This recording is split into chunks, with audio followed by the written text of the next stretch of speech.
My son handed me a bottle of water at the airport in Rome. He said my flight was delayed and that I should just sit and wait. I trusted him. It was the last thing I remember clearly before waking up hours later in an empty terminal completely alone. My wallet, my passport, my phone, all gone. He left his 75-year-old father stranded in a foreign country thinking he could just fly home and steal the house I built with my own 2 hands. But he underestimated me. And when he finally walked through that front door ready to claim his prize, I was sitting there in my favorite armchair. The look on his face, that was a surprise he never saw coming. Before I tell you how a man with nothing but the clothes on his back made it halfway across the world to serve the coldest revenge imaginable, do me a favor and let me know in the comments where you're listening from today. And please hit that like button and subscribe if you believe that a man's dignity is something you can't ever put a price on.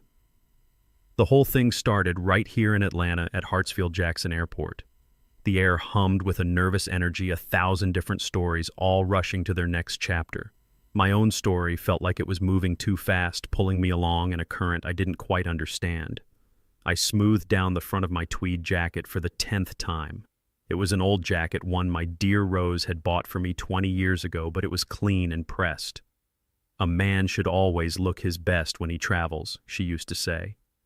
It was a small way of holding on to my self-respect, a currency that felt increasingly devalued in the presence of my own son. Marcus wasn't looking at me. He was staring at his phone, his thumb tapping a frantic, impatient rhythm against the screen. Tap, tap, tap. Each sound was a little jab at the silence between us, a reminder that my pace was an inconvenience to his world. He was a man in his 40s, dressed in expensive sneakers and a designer tracksuit that probably cost more than my entire monthly pension. He looked successful, I suppose, if success meant being perpetually annoyed and disconnected from the world around you. He sighed a loud theatrical sound meant for me to hear and shifted his weight from one foot to the other. We still had 2 hours before our flight, but for Marcus, any moment not spent moving forward was a moment wasted. And then there was Tiffany. She stood beside him, a perfect porcelain doll of a woman, her blonde hair pulled back so tightly it seemed to pull her face into a permanent state of disapproval. She leaned in and whispered something in Marcus's ear. I couldn't hear the words, but I didn't need to. I saw the way her eyes flickered over to me, a quick, sharp glance that felt less like a look and more like an appraisal. It was the way a person looks at a piece of old furniture they're about to haul to the curb. She saw a problem to be managed, a burden to be tolerated for just a little while longer. Marcus nodded at her words, his jaw tightening. He didn't defend me. He never defended me. The silence that followed was heavy, thicker than the Georgia humidity in July. It was a silence filled with everything that had been left unsaid for years. The missed birthdays, the calls that were never returned, the polite but firm refusal every time I invited them over for Sunday dinner. I tried to fill it to build a bridge across the canyon that had grown between us. I cleared my throat, the sound unnaturally loud. You know, I began, my voice a little rough. Your mother always dreamed of seeing Rome, the Colosseum, all that history. She would have loved this. Marcus didn't look up from his phone. Yeah, well, things are different now, Dad. Tiffany offered a smile that was all teeth and no warmth. We just want you to have a good time, Elias. Relax. You've earned it. Her using my first name always felt like a small act of defiance, a way of reminding me that I held no special status, no patriarchal authority in her world. I was just Elias, an old man they were taking on a trip. The reason for the trip, the sudden generosity after years of neglect, was a question that had been nagging at me for weeks. Now, sitting under the harsh fluorescent lights of the airport, watching the two of them operate as a single unified force of impatience and disdain, I started to feel a cold knot of dread tightening in my stomach. This wasn't a gift. It was a transaction, and I was only just beginning to realize I had no idea what was being sold. The tension finally snapped when the boarding announcement for our flight to Rome echoed through the terminal. Marcus let out that sharp, impatient sigh again, a sound I had come to know as the prelude to his frustration. "Come on, Dad," he said, his voice laced with an irritation he barely tried to conceal. "Pick up the pace. They're not going to hold the plane for you." He grabbed the handle of my small carry-on bag, the one I'd packed myself with 2 changes of clothes and a worn paperback, and started walking briskly toward the gate. I pushed myself up from the hard plastic chair, my old knees protesting with a familiar ache. I'm not a slow man, not by nature, but 75 years of hard work on a concrete factory floor leaves its mark on you. Each step is a little more deliberate, a little more considered than it used to be. Tiffany glided alongside me, her expensive perfume leaving a cloud of something floral and cloying in its wake. She placed a hand on my arm, her touch surprisingly firm, her long, manicured nails digging slightly into the fabric of my old jacket. It wasn't a gesture of support, it was the grip of a nurse handling a difficult patient. "We're just excited, Elias," she said, her voice dripping with a false sweetness that set my teeth on edge. "Marcus has been planning this wonderful trip for you for months." The lie was so blatant, so effortless that it almost took my breath away.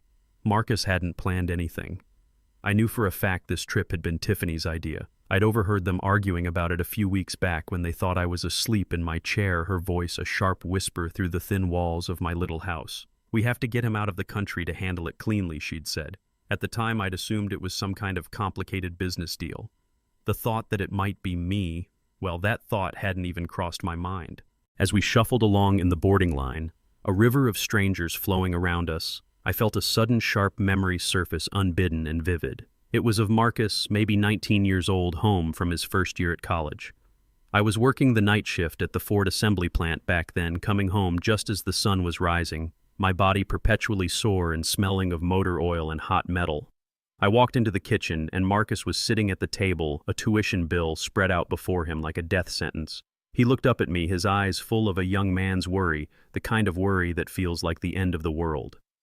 "I don't know how we're going to afford this next semester, Dad." I remember the feeling of the cold linoleum on my tired feet as I walked over to him.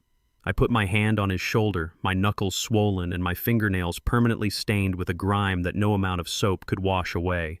I looked him right in the eye and said, "You let me worry about that. You just get the education I never could. You make something of yourself, son. That's all I ask." For the next 3 years, I became a ghost in my own home.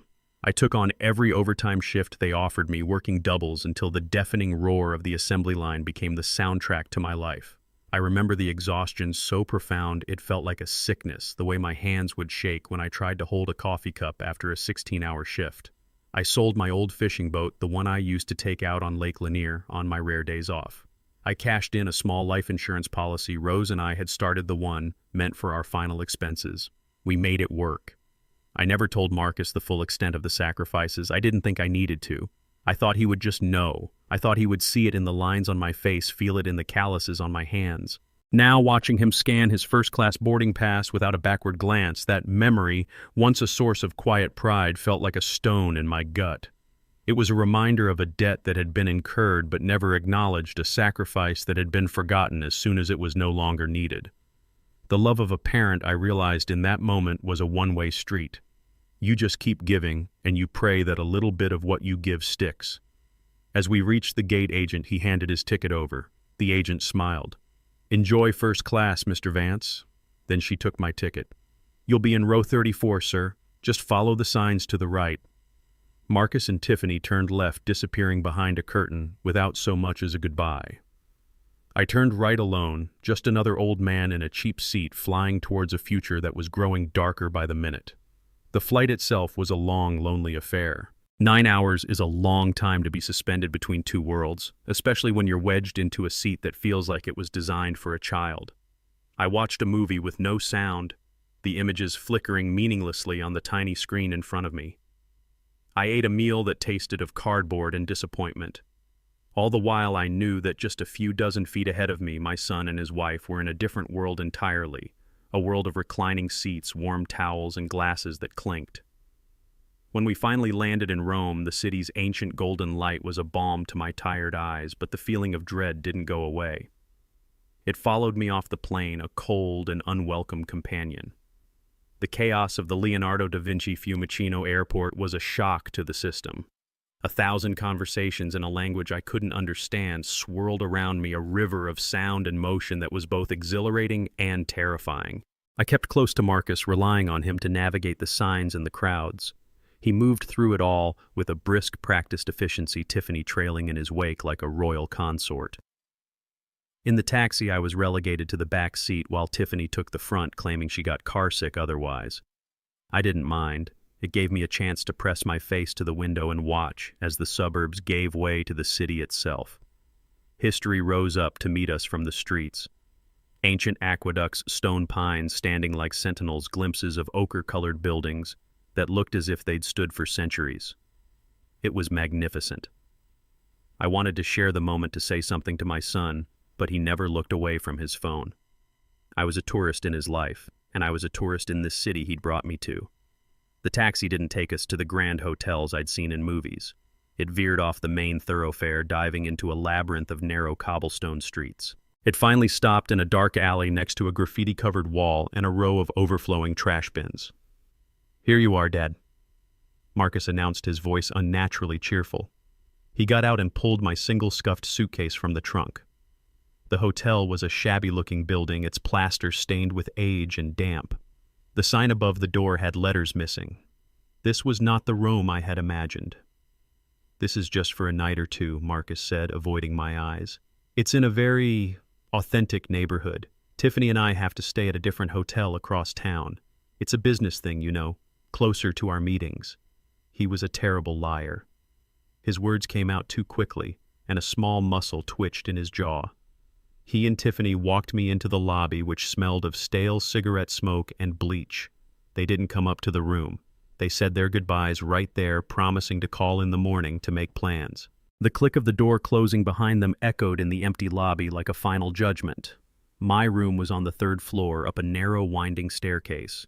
It was even smaller and sadder than I had imagined. A single lumpy bed was pushed against one wall, covered in a thin, worn-out bedspread.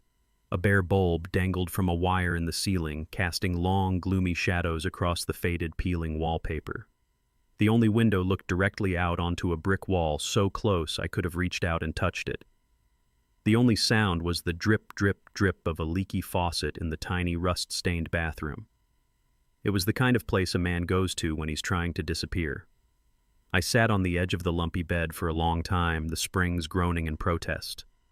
Loneliness was an old acquaintance of mine, especially since Rose passed, but this was different.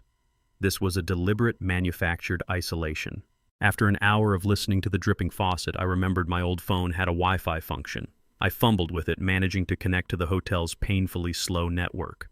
I didn't have any social media myself, but I knew Tiffany did. She was proud of it. On a whim, I typed her name into a search bar. Her profile was public, and there it was, a photo posted just 20 minutes ago. It was a picture of her wrapped in a fluffy white hotel bathrobe, holding a tall glass of bubbling champagne.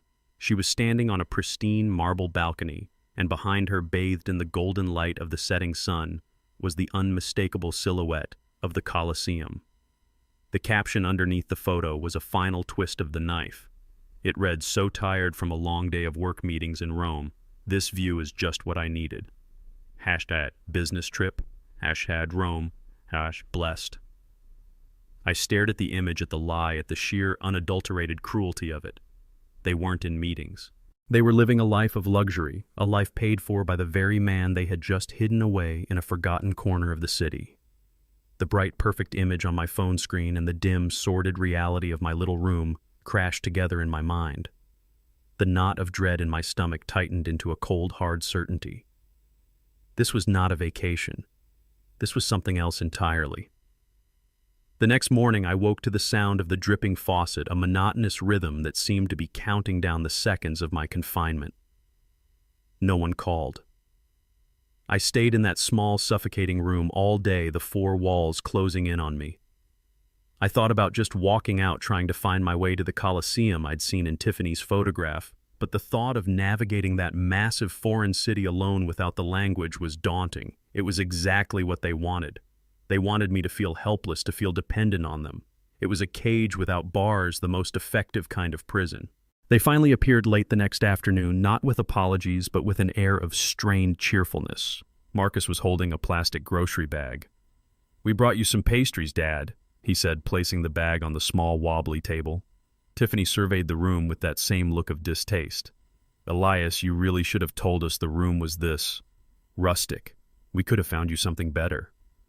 The insincerity was suffocating. They were the ones who had chosen this place. Her words were just another small twist of the knife designed to make me feel like a charity case. I ignored her comment and looked at my son. "Sarge called yesterday, didn't he?" I asked, my voice level. I had seen his name flash on Marcus's phone screen for a split second before Marcus silenced it. Marcus waved a dismissive hand. "Oh, that. Yeah, just one of his usual check-ins. Nothing important. I'll call him back later." He wouldn't, and we both knew it. He was building a wall around me, brick by brick, and Sarge was on the other side. Tiffany then sat on the edge of the only chair, crossing her legs elegantly. She fixed me with a look of deep, fraudulent concern. "You know, Elias," she began, her voice soft and persuasive, "we've been a bit worried about you. All this travel, the excitement. It can be a lot for a man of your age." I just stared at her, waiting for the other shoe to drop.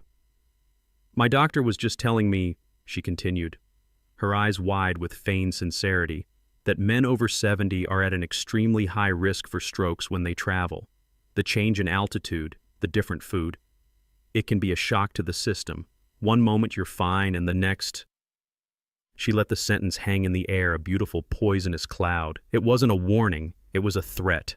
She was planting a seed of fear, not just in my mind, but for anyone I might talk to. If something were to happen to me, if I were to suddenly become unwell or confused, they had already laid the groundwork. It was his age. It was the travel. We were so worried. They were creating a narrative, and in that narrative I was a fragile old man on the verge of incompetence. Marcus, playing his part perfectly, chimed in. "That's why we want to take care of everything for you, Dad, so you don't have to worry about a thing." He pulled a thick sheaf of papers from his leather satchel along with an expensive-looking fountain pen. The air in the room suddenly grew colder, heavier. "There are just some formalities we need to take care of. Travel insurance, medical forms, things like that, in case of an emergency." He spread the papers out on the table next to the bag of untouched pastries. "It's all standard procedure for international travel. It just gives us the ability to make medical decisions for you if, God forbid, you weren't able to." He was trying to sound responsible, like a dutiful son, but his eyes, which had been avoiding mine for 2 days, were now fixed on me with a strange, predatory intensity. The trap was being set, the cage door was swinging shut, and the only thing they needed now was my signature. He laid the thick stack of papers on the wobbly table next to the bag of untouched pastries. The sound of the heavy bond paper hitting the cheap wood veneer was unnervingly final. From his leather satchel he produced a fountain pen, a beautiful instrument of polished black and gold. It looked completely out of place in the dingy little room, like a diamond resting on a pile of dirt. He uncapped it with a soft, satisfying click.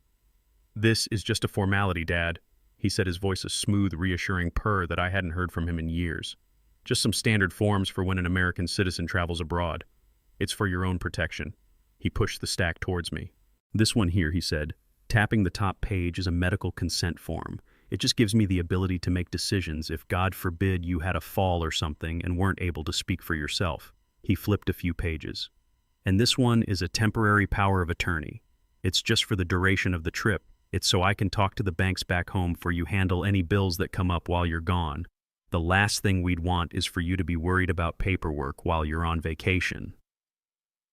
Every word was carefully chosen, a gentle wave designed to erode any rock of suspicion I might have. He was the picture of a responsible, caring son. But his eyes, which had been avoiding mine for 2 full days, were now fixed on me with a strange, predatory intensity. I picked up the pen. It felt heavy and cold in my hand, an alien object. My fingers, gnarled from a lifetime of working with tools and machinery, felt clumsy wrapped around its elegant barrel. I looked down at the papers. The single dim light bulb hanging from the ceiling cast a weak yellow glow, making the dense blocks of legal text swim before my eyes. The words were small, crammed together, a forest of jargon that I had no hope of navigating. I could make out phrases like, "hereby grants full authority and in perpetuity," but the context was lost to me. A cold dread, sharp and acidic, rose in my throat. This was wrong. Everything about this felt wrong. The memory of my wife Rose's voice echoed in my head, a desperate warning from beyond the grave. "Be careful, Elias." My hand trembled, not just from age, but from a deep, primal uncertainty. I looked at my son, searching his face for a flicker of the boy I had raised, the boy who promised to buy me a Cadillac. I saw nothing. I saw only a stranger wearing my son's face, his expression a carefully constructed mask of patience. My gut, the part of a man that has kept him alive through tough times, was screaming at me to throw the pen down and walk away. But my heart, the foolish, stubborn heart of a father, still clung to a sliver of hope. Hope that I was wrong. Hope that this really was just a gesture of concern. A lifetime of loving and providing for this man was a current too strong to fight against. To refuse to sign would be to admit finally and irrevocably that my son did not love me. That my life's greatest work, raising a good man, had been a failure. And that was a truth I wasn't ready to face. I lowered the pen to the first signature line. I hesitated for a fraction of a second. Seeing my pause, Tiffany, who had been watching from the chair like a hawk, spoke up. Her voice was as soft as silk. "Of course, Elias," she said, a hint of wounded pride in her tone. "If you don't trust us, we understand." It was a masterstroke of manipulation. In one sentence, she had flipped the script. Now I was the one being unreasonable. I was the one creating a problem. My suspicion was an insult to their generosity. The shame of it was a hot flush on my cheeks. With a weary sigh that felt like it came from the very bottom of my soul, I signed my name. The pen scratched across the paper, the sound loud in the quiet room. Page after page, Marcus pointed and I signed. I didn't read a single word after the first one. What was the point? The die was cast. When the last signature was complete, the change was immediate. Marcus quickly gathered the papers, his movements brisk and efficient.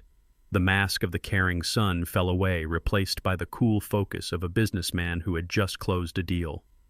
"Great," he said, tapping the stack of papers into a neat pile. "That's all taken care of." He stood up. "Well, we've got to run. We have an early dinner reservation." The fake cheerfulness was gone. There was no more talk of making plans for tomorrow, no more promises to call. He had gotten what he came for. They turned and walked out of the room, leaving me alone with the bag of pastries and the lingering metallic taste of betrayal in my mouth. The click of the door was final this time. The trap had been sprung, and I had just handed them the key.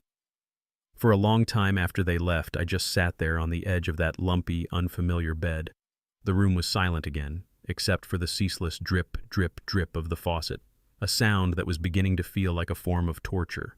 The expensive fountain pen lay on the table where Marcus had left it, gleaming under the weak light of the single bulb. It was an obscene object in this place of decay, a symbol of the wealth they were chasing and the poverty of spirit they possessed. They had left the pastries, too. I looked at the bag, a cheap offering meant to soften a mortal blow. The thought of eating them turned my stomach. I felt a profound sense of foolishness, the deep, gut-wrenching shame of a man who has been played for a fool by his own flesh and blood. Every instinct had screamed at me to stop, but I had silenced that inner voice with the blind, stubborn hope of a father. Eventually, the four walls began to feel like they were shrinking, the air growing thick and hard to breathe. I stood up, my joints cracking in protest, and walked to the small window. I knew it only looked out onto a brick wall, but it was the only connection I had to the world outside that room. I pushed the grimy glass pane open an inch, and the sounds and smells of the Roman alleyway drifted in. The clatter of dishes from a nearby kitchen, the faint sound of a television, the rich aroma of garlic and tomatoes being cooked. Across the narrow chasm between the buildings on the second floor, a window was open. I could see a small, cluttered kitchen where an elderly woman with her hair in a tight gray bun was talking animatedly to a younger man, likely her grandson. She laughed a full-bodied, genuine sound and handed him a slice of bread. He took it, kissed her on the cheek, and disappeared from view. It was a simple, everyday moment, an act of love and connection as natural as breathing. And watching it, my heart ached with a loneliness so sharp it was a physical pain. That little scene, that simple exchange of affection, was a world away from the cold, calculated transaction that had just taken place in my room. It triggered a memory of my Rose so vivid, it was as if she were standing right there beside me, her warm, familiar presence filling the empty space. It was from a few years ago, a Sunday afternoon. Marcus and Tiffany had come over for dinner. They hadn't stayed long. After they left, Rose and I sat on the front porch swing watching their fancy new car disappear down the street. Rose was quiet for a long time, her gaze distant. Then she turned to me. Her brown eyes, which had always seen the world with such startling clarity, were full of a deep and unsettling worry. "You need to be careful with that girl Elias," she'd said, her voice barely a whisper. I'd started to defend Tiffany, to make excuses like I always did. "Ah, Rosie, you're being too hard on her. She's just ambitious." But Rose had put her hand on my arm, her grip firm, and stopped me. "No," she said, and her voice had a certainty that chilled me. "You listen to me. I've been watching her. When she looks at you, she doesn't see a father. She sees an obstacle.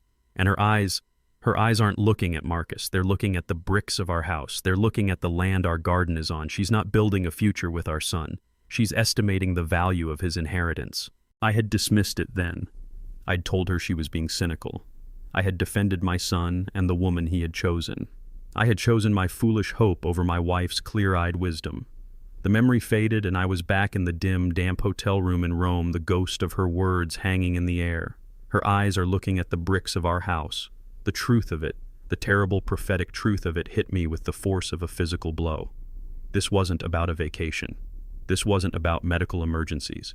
This was about my house, the house I had built, the home where Rose and I had raised our son, where every floorboard held a memory. They wanted it. And the papers I had just signed, the papers I hadn't even read. I knew with a certainty that left no room for doubt that I had just given it to them. The final pieces of the puzzle clicked into place. The sudden trip, the isolation, the documents. It was all a plan. A cold, cruel, and meticulously executed plan. And I was standing right in the middle of it, a world away from home, utterly and completely at their mercy. I slept little that night. Sleep wouldn't come. My mind was a chaotic storm of my wife's warnings and the cold, hard reality of my own foolishness.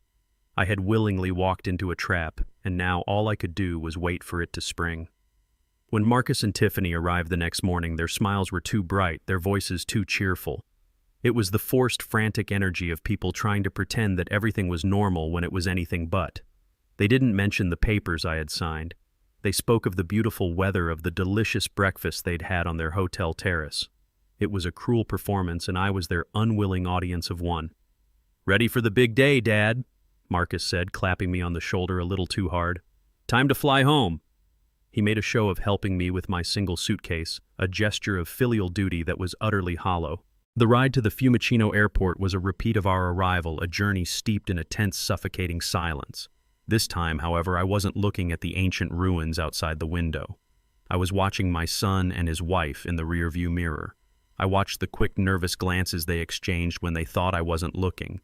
I watched the way Tiffany constantly fidgeted with the strap of her expensive purse. They were nervous. The final act of their play was about to begin, and they were showing signs of stage fright. The airport was even more crowded and chaotic than it had been when we arrived. Marcus guided me through the check-in line, handling my ticket and my bag with an efficiency that felt cold and detached. He was a man completing a task, a distasteful but necessary piece of business. We got to the security checkpoint, and they waited for me on the other side.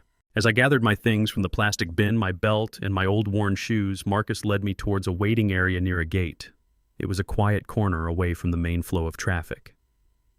"All right, Dad," he said, his voice taking on that same tone of deep, fraudulent concern from the day before. He pointed to a digital departures board on the far wall. "Looks like you've got a bit of bad luck. Your flight's been delayed. A mechanical issue, it says. It's not leaving for another 3 or 4 hours."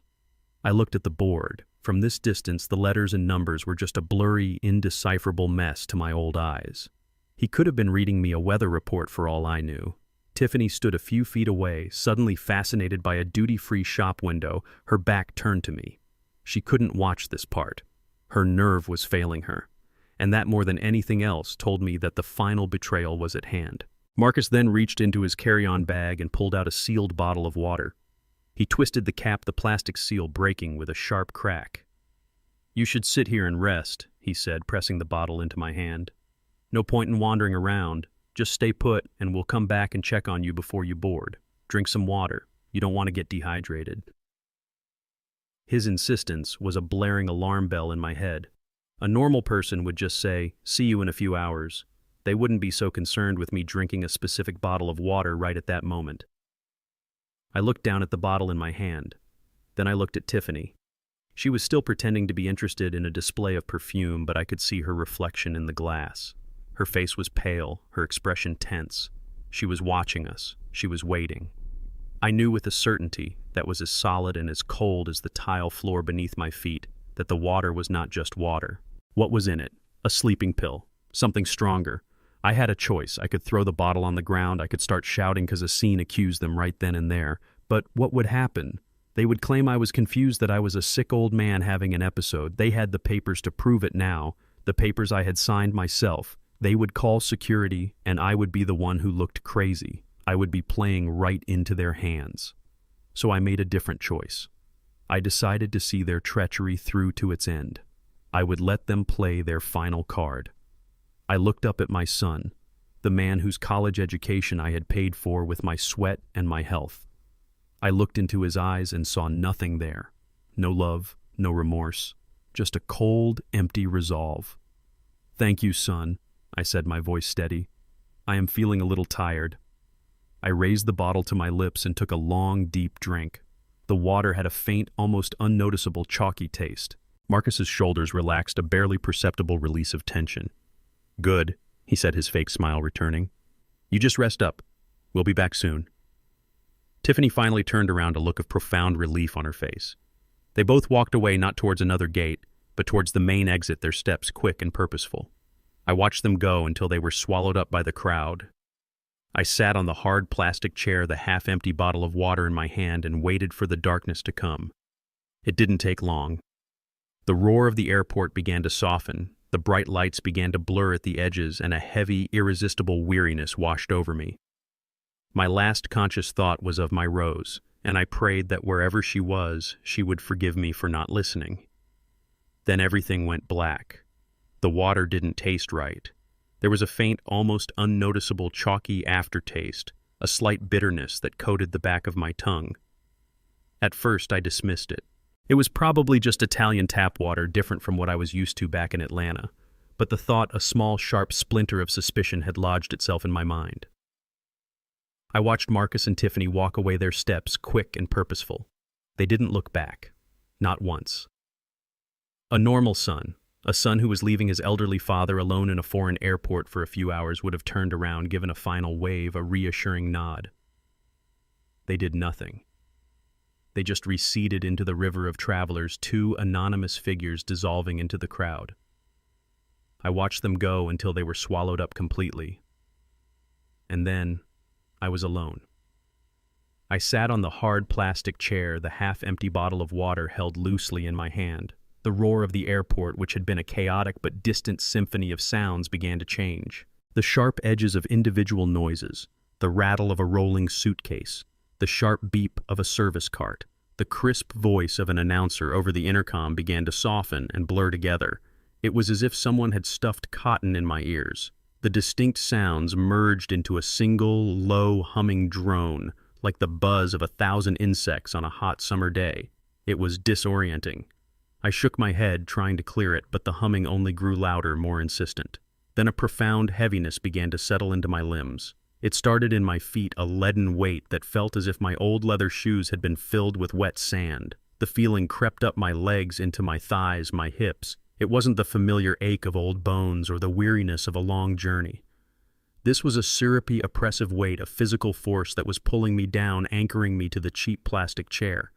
I tried to shift my position to cross my legs, but the effort required was enormous. My body felt disconnected from my mind, a heavy, unresponsive vessel that was refusing to obey my commands. "It's just the jet lag catching up with me," I told myself. "It's my age. This trip has been too much." I was trying to rationalize it, to find a logical explanation for the strange fog that was descending upon me. I was using their own narrative, the one Tiffany had so carefully planted, to explain away my own predicament. The irony was not lost on me, even in my increasingly muddled state. The bright fluorescent lights of the terminal, once just a feature of the airport, now seemed painfully intense. They pulsed and swam before my eyes, haloed with a strange, shimmering aura. The faces of the people walking by became indistinct smudges of color, their features melting away. Panic, cold and sharp, began to cut through the fog. This wasn't sleep.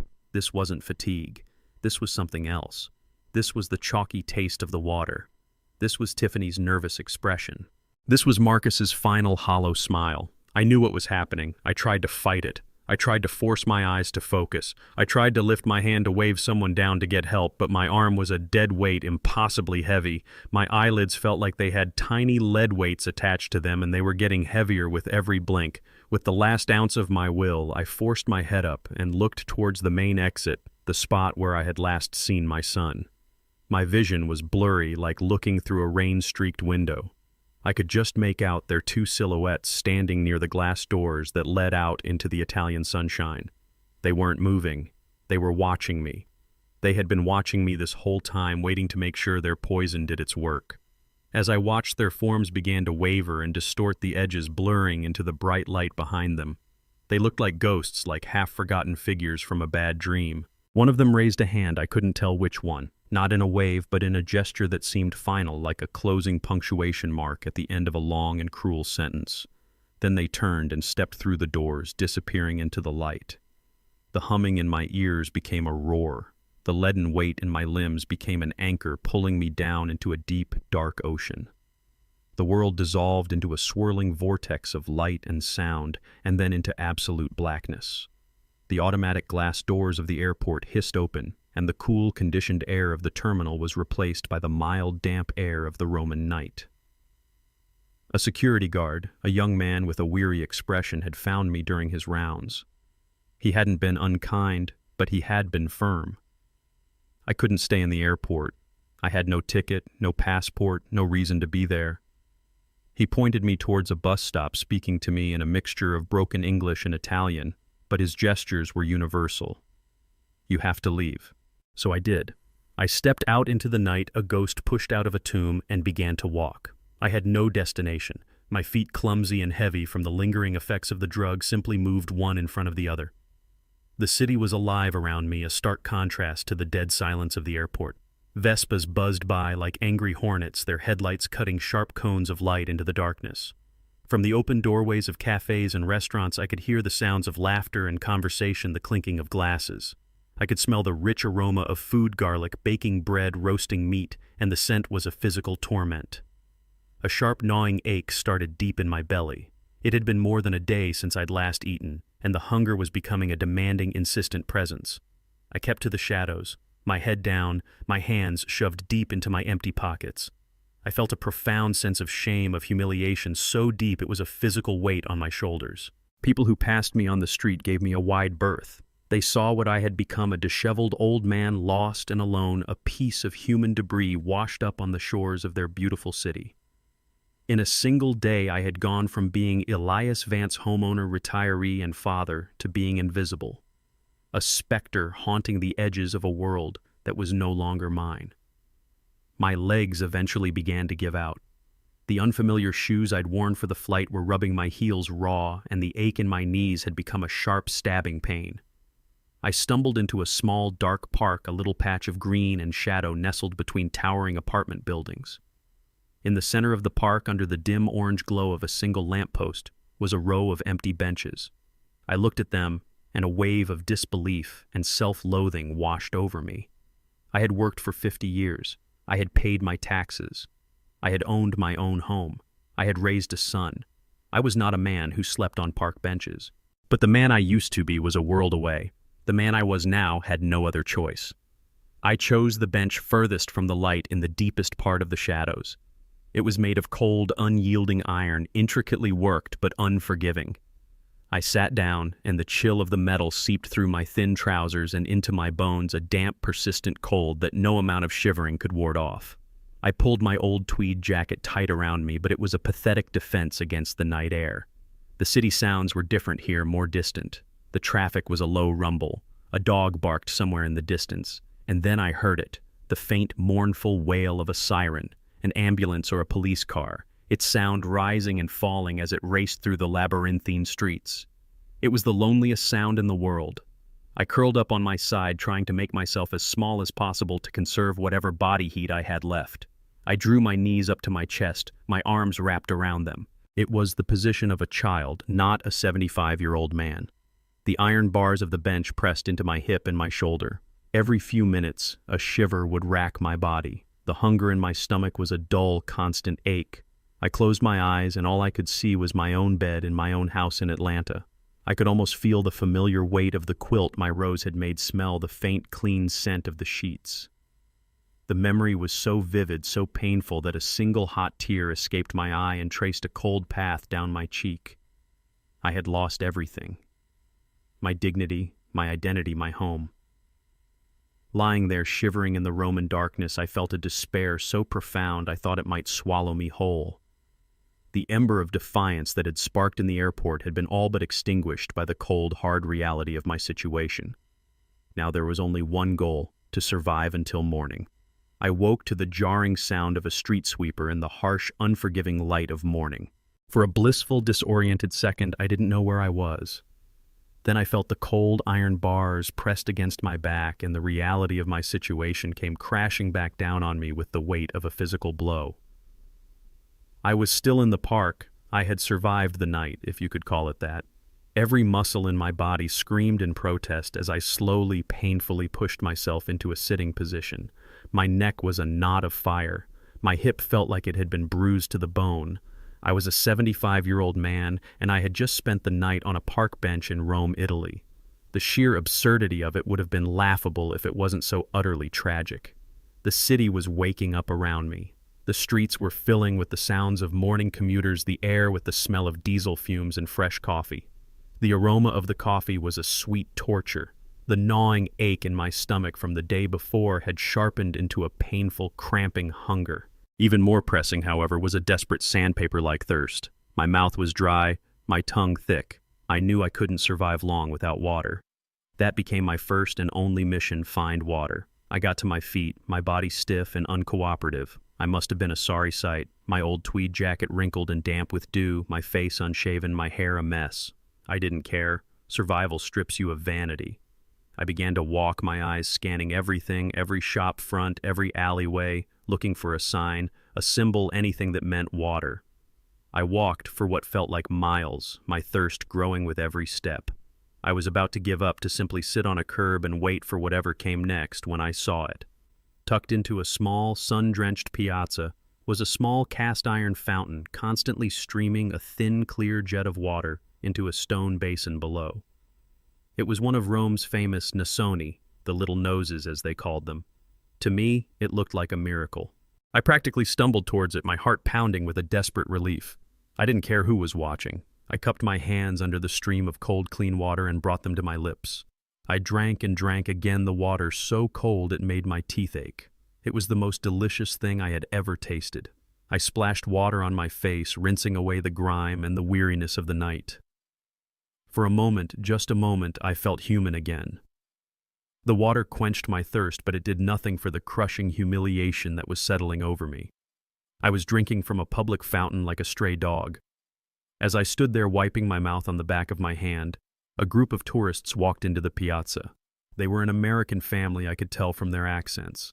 The father was filming everything with a large camera. The mother was trying to get their 2 young children to stand still for a picture. The kids, a boy and a girl, were laughing, their faces and hands smeared with brightly colored gelato. They were so full of life, so carefree, their world a million miles away from the one I now inhabited. The little girl with her bright pink gelato looked over and saw me. She stopped laughing. She stared at me, her eyes wide with a child's unfiltered curiosity. She tugged on her mother's sleeve and pointed. The mother turned, saw me, and her friendly smile instantly vanished. It was replaced by a tight, wary expression. She quickly pulled her daughter closer to her, putting a protective arm around her as if I were a source of contamination. She whispered something to her husband. He lowered his camera and glanced at me, his face a mask of mild annoyance and distaste. He saw a problem, a piece of urban blight that was spoiling his perfect vacation photo. In that moment, I felt a shame so profound, so utterly soul-crushing, that I wished the ground would open up and swallow me. I was no longer a person to them. I was an object, a thing to be avoided, to be feared, to be ignored. I saw myself through their eyes, a dirty, homeless old man, a potential threat, a beggar. They didn't see Elias Vance. They didn't see a man who had worked his whole life, who had loved a wife and raised a son. They saw nothing. I was invisible. I turned and walked away from the fountain, away from the piazza, away from the family and their gelato. I didn't know where I was going. I just knew I couldn't stand there another second being looked at like I was less than human. The cold water felt heavy in my empty stomach. My struggle for survival had just begun, and I had already lost the one thing a man can't live without: his dignity. My shame eventually gave way to a desperate, pragmatic anger. I couldn't let them win. I couldn't just wander the streets of Rome until I collapsed. I was an American citizen. I had rights. There had to be someone in this city, some official authority who could help me. The image of the police came to mind. Of course. That's what you do when you're a victim of a crime. You report it to the police. The thought was so simple, so logical, that it gave me a renewed sense of purpose. It was a concrete step, a plan. And a man with a plan is not a vagrant. He is a man on a mission.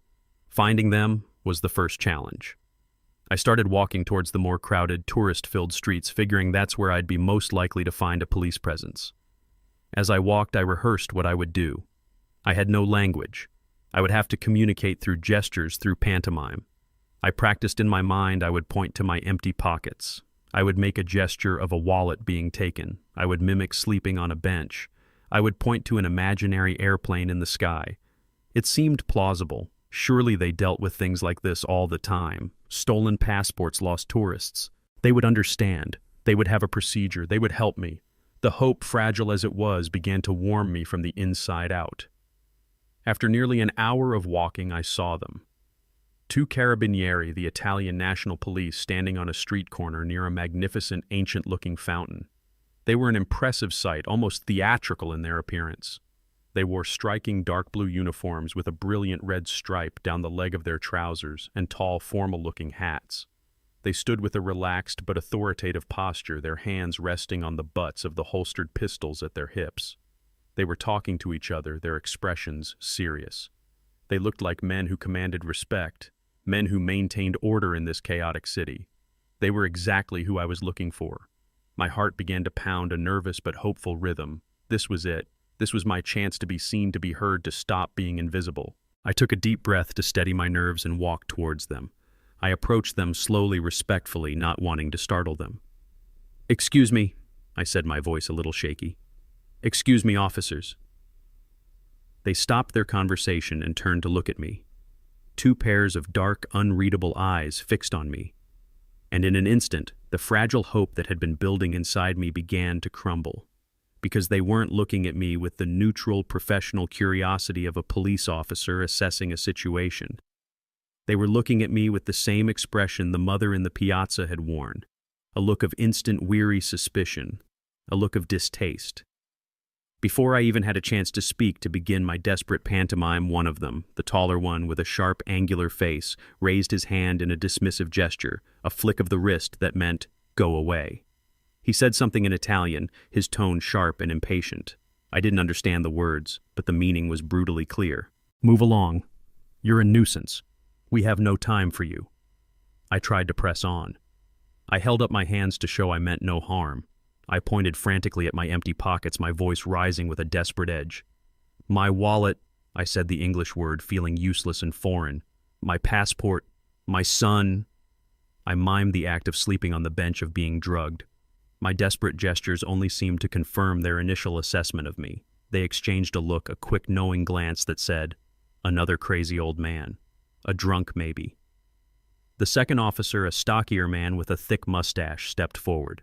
He didn't touch me, but he invaded my personal space, his physical presence a clear act of intimidation. He spoke again, his voice a low, commanding rumble. He pointed down the street, his finger jabbing the air. The message was unmistakable now. "Get out of here. Do not bother us again." I looked from one of their faces to the other, searching for a flicker of compassion, of understanding, of simple human decency. I found none. They had already judged and dismissed me. My wrinkled clothes, my unshaven face, my wild, desperate eyes, they had seen all they needed to see. In their world of order and authority, I was just a piece of trash that needed to be swept from the pristine Roman street corner. The humiliation was a hot, bitter flood in my throat. I had come to them for help, as a victim seeking justice, and they had looked at me and seen nothing but a beggar, a problem to be ignored. Defeated, I lowered my hands. There was no point in continuing. You cannot reason with a stone wall. I gave them a single long look, a look that I hoped conveyed the depth of my despair and my disgust. Then I turned, my shoulders slumped, and walked away. I didn't look back. I just kept walking, the sound of their resumed indifferent conversation fading behind me. The authorities were not my saviors. They were just another locked door in a city full of them. I was truly and utterly on my own. The rejection from the carabinieri broke something inside me. It was the final crumbling stone in a foundation of hope that had already been worn down to almost nothing. I had been a victim of a crime, and the people sworn to protect victims had looked through me as if I were made of glass. What was left to do? Who was left to turn to? I stopped trying to find help. I just walked. I wandered through the maze of Roman streets with no destination, a ghost haunting a city of stone and sunlight. My body was an engine running on fumes, and my spirit was an empty vessel. The anger and defiance I had felt earlier had evaporated, leaving behind only a deep, hollow ache. I don't know how long I walked. Hours, maybe. The sun climbed higher in the sky, beating down on the cobblestones, but I felt no warmth. Eventually, my legs, which had been trembling with exhaustion, finally gave out. I found myself in a quiet, sun-drenched little piazza away from the main tourist thoroughfares. It was a local place with laundry hanging from lines strung between the apartment windows and a few old men sitting outside a small cafe arguing passionately about a soccer game. I didn't have the energy to find another park bench. I just sank down onto the warm stone steps of a small, unassuming church, my back against the heavy wooden doors. I was done. I closed my eyes, the bright Italian sun creating a swirling red pattern against the inside of my eyelids. I was ready to just sit there until I faded away completely. I must have been a sorry sight. I felt a presence before I saw her. The scent of roasted coffee and something sweet like almonds. I opened my eyes. A woman was standing in front of me. She was middle-aged, her face a beautiful map of laugh lines and worry lines, her dark hair pulled back in a messy bun. She wore a simple apron dusted with flour. She was clearly the owner of the little cafe the old men were sitting in front of. She wasn't looking at me with pity or disgust. She was looking at me with a deep, searching curiosity, her head tilted slightly as if she were trying to solve a puzzle. We didn't speak. What was there to say? After a moment, she seemed to come to a decision. She turned without a word and went back into her cafe. A part of me expected her to call the police to report the vagrant sleeping on the church steps. Instead, she returned a minute later carrying a tall glass of cold water and a golden brown pastry that looked like a croissant, a cornetto. She knelt down, her own knees cracking slightly with the effort, and placed the offerings on the step beside me. She tapped the glass of water. "Beva," she said, her voice soft but firm. "Drink." I stared at the food, then at her face. Her eyes were kind. It was the first genuine kindness I had been shown since I had left Atlanta, and the unexpectedness of it was overwhelming. I felt a hot, tight knot form in my throat. I tried to speak, to say thank you, but no words came out. I just nodded. My eyes stinging with tears I refused to let fall. I drank the water in 3 long, desperate gulps. It was cold and clean and tasted of life itself. Then I picked up the cornetto. My hands were shaking so much I could barely hold it. I took a bite. It was flaky, buttery, and slightly sweet, and it was the most delicious thing I had ever tasted in my 75 years on this earth. It was more than just food. It was a message that I was still a human being worthy of a small act of grace. While I was eating, a small group of young backpackers walked through the piazza. They were loud and cheerful, their backpacks covered in patches from different countries. And on one of them, a bright, iconic symbol stood out, a small, embroidered patch of the American flag. The cafe owner's eyes lit up. She saw the patch, then looked at me, and a sudden, brilliant flash of understanding crossed her face. "Ah!" she exclaimed, a single sharp sound of discovery. She pointed at the backpacker. "Americano?" she asked me, her eyes wide. I nodded vigorously, my mouth full of pastry. "Yes." I managed to say the word thick with emotion. "Yes, Americano." A beautiful, genuine smile broke out across her face. The puzzle was solved. I wasn't just another homeless man. I had a country. I had a place I belonged. She stood up and pointed decisively down one of the streets leading out of the piazza. It wasn't a vague gesture, it was a clear, firm instruction. She pointed with her whole arm, her finger extended, her expression urgent. Then she said a single word, enunciating it carefully for me. "Ambasciata." I didn't know the word, but I repeated it to myself, trying to commit it to memory. Ambasciata. She pointed again, even more forcefully this time. Ambasciata Americana. And then I understood. American Embassy. It was a place I hadn't even thought of, a sanctuary I didn't know I could seek. A ray of light had just broken through the darkest clouds of my despair. I finished the last of the cornetto and stood up, my body still aching but my spirit suddenly lighter. I looked at this woman, this stranger who had saved me with a glass of water and a single word. I had no way to thank her, no way to pay her. I simply placed my right hand over my heart and gave her a deep, respectful nod. She nodded back her kind eyes, wishing me well. I turned and started walking in the direction she had pointed, my steps a little steadier, my back a little straighter. I had a destination. I had a mission. I had a chance. The woman, my nameless savior, seemed to understand that I would need more than just a pointed finger. She disappeared back into her cafe for a moment and returned with a small blue ballpoint pen and a torn piece of a paper napkin. She spread the napkin out on the small metal table where the old men had been sitting, and with a careful, steady hand she wrote down 2 words. Ambasciata Americana. She folded the small piece of paper and pressed it into my hand, her warm fingers closing around my cold ones for a brief, reassuring moment. The paper was flimsy, but it felt as solid and as real as a block of granite. It was proof. It was a key. I held on to that flimsy napkin like it was the deed to my own house. It was the only thing I owned in the world, and it was my only hope. I left the small, quiet piazza and walked back out onto a busier street, my steps now filled with a purpose they hadn't had just an hour before. I was no longer a ghost, aimlessly drifting through the city. I was a man with a destination, and I had the address and a manner of speaking right here in the palm of my hand. My strategy was simple. I would hold out the piece of paper, point to the words, and hope that someone would point me in the right direction. The first person I tried was a young woman in a sharp business suit, talking animatedly on her phone as she strode down the street. I waited for a small break in her conversation and stepped into her path, holding out the napkin. "Excuse me?" I said, my voice hoarse. "Ambasciata Americana." She glanced down at the paper, then up at my face, and her expression instantly hardened into a mask of annoyance. She shook her head curtly and sidestepped me without breaking stride, already lifting the phone back to her ear. The sting of rejection was familiar, but I didn't let it deter me. The kindness of the cafe owner had given me a thin but resilient layer of armor against the world's indifference. I tried again, this time with a group of teenagers who were laughing and smoking on a street corner. They looked at the paper, then at me, and one of them let out a short barking laugh. He said something to his friends in rapid-fire Italian, and they all chuckled. Then he pointed with a grand theatrical gesture down a narrow, dark-looking alleyway. For a hopeful second I thought he was helping me, but the smirk on his face told a different story. They were making fun of me, sending the lost old man on a wild goose chase.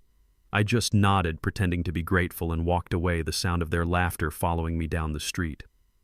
The journey was long and arduous. The initial burst of adrenaline began to fade, replaced by a deep, bone-grinding exhaustion. The city, which had seemed so beautiful from the window of the taxi, was now an antagonist. The cobblestones were uneven and treacherous, a constant threat to my tired ankles. The sun was relentless, beating down on my head, reflecting off the ancient stone buildings. My thirst returned with a vengeance, but I kept going, putting one foot in front of the other, the words on the napkin a steady drumbeat in my mind. It was my North Star. After what felt like miles of walking and a dozen more rejections, I found a street vendor selling colorful silk scarves from a small cart. He was an older man about my age, with a kind, weathered face and hands that were gnarled from a lifetime of work. He looked tired, but his eyes were alert and intelligent. He was my last hope. I approached his cart, holding out the precious, sweat-dampened napkin. He took it from me gently, his rough fingers surprisingly delicate. He held it up to his eyes, squinting at the words. A flicker of understanding crossed his face. He nodded slowly. He didn't speak English, but he looked at me, then pointed down the long, sun-drenched street we were on. He held up 5 fingers, closing them and opening them again, indicating I should walk for 5 blocks. Then he pointed to a large, ornate clock tower in the distance. He made a gesture of turning right at the clock tower, then held up 2 fingers. 2 more blocks. He repeated the gestures twice, his movements slow and deliberate, making sure I understood. I felt a surge of gratitude so powerful it almost brought me to my knees. This man, a stranger, had taken a moment out of his day to help another old man in need. He had shown me a simple, profound courtesy. I wanted to thank him, to tell him what his small act of kindness meant to me, but I had no words. I simply took my own hand, the one not holding the napkin, and placed it over my heart, nodding my head in a gesture of deep respect. He understood. He nodded back, a small, weary smile touching his lips. I turned and started walking, following his invisible map. I kept my eyes fixed on the clock tower in the distance. It grew larger with every painful step. I was no longer lost. For the first time in what felt like an eternity, I knew exactly where I was going. The street vendor's directions had given me more than just a path. They had given me a spark of hope, and that spark was a fuel my weary body desperately needed. I kept my eyes fixed on the clock tower in the distance, a steadfast landmark in a city of winding, confusing streets. For the first time, I felt a flicker of certainty. I was no longer lost. I was on my way.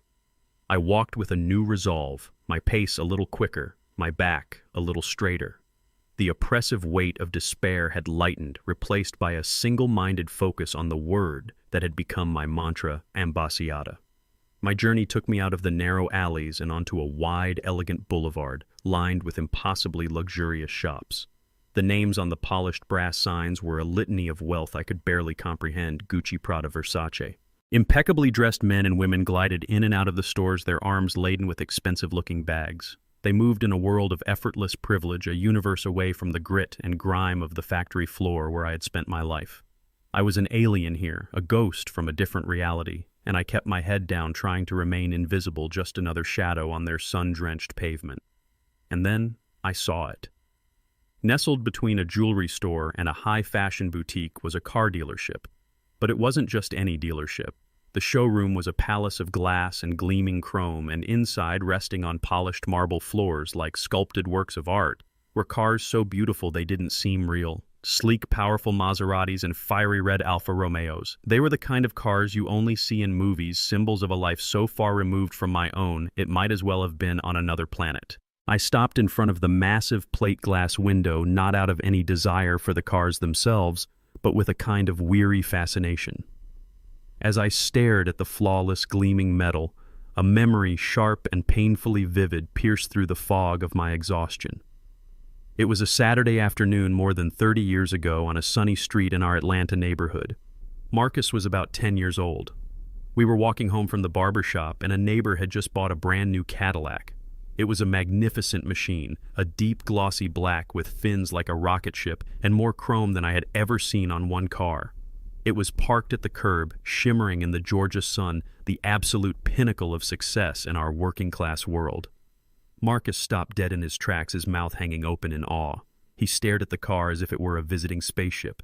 He walked around it, his small hands held carefully behind his back, afraid to even touch its perfect surface. "Wow," he whispered, his voice full of a child's pure, unadulterated wonder. He looked up at me, his eyes shining with a brilliant, earnest light. "One day, Dad," he said, and his voice was filled with a sincere, heartfelt conviction that I can still hear as clearly as if it were yesterday. "One day I'm going to be rich, and I'm going to buy you a car just like this one. The biggest, shiniest Cadillac they make. I promise." I remember I threw my head back and laughed, a deep, happy sound that filled the quiet afternoon. I reached out and ruffled his hair, the feeling of his soft, boyish hair under my rough, calloused hand. I remember the immense pride and the overwhelming love that swelled in my chest at that moment. It wasn't about the car. I didn't care about owning a Cadillac. It was about the promise. It was about the beautiful, innocent heart of a 10-year-old boy who looked at the ultimate symbol of success, and the first thing he thought of was what he could give to his father. In that moment, standing on that sunny sidewalk, I felt like the richest man in the world.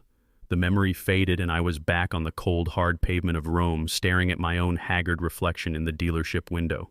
The beautiful cars were behind me, but all I could see was the face of a tired, broken old man.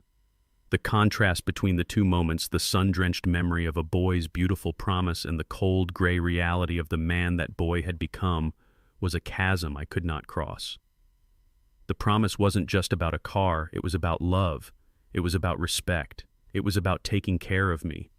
And he had not only failed to keep that promise, he had actively, cruelly, and methodically destroyed it. He hadn't bought me a car. He had stolen my home, my identity, and my dignity. And that's when the dam I had built inside myself finally broke. A raw, ragged sob escaped my throat, and for the first time since this whole nightmare began, I cried. I stood there on that elegant Roman boulevard in front of a showroom full of cars I could never afford, and wept. The tears streamed down my unshaven cheeks, hot and silent. I wasn't crying for my lost money or my stolen passport. I was crying for the loss of my son. I was mourning the death of the bright, loving 10-year-old boy who had once promised me the world, because the man who had left me to die in this city was a stranger, and I knew with a final heartbreaking certainty that my real son was gone forever.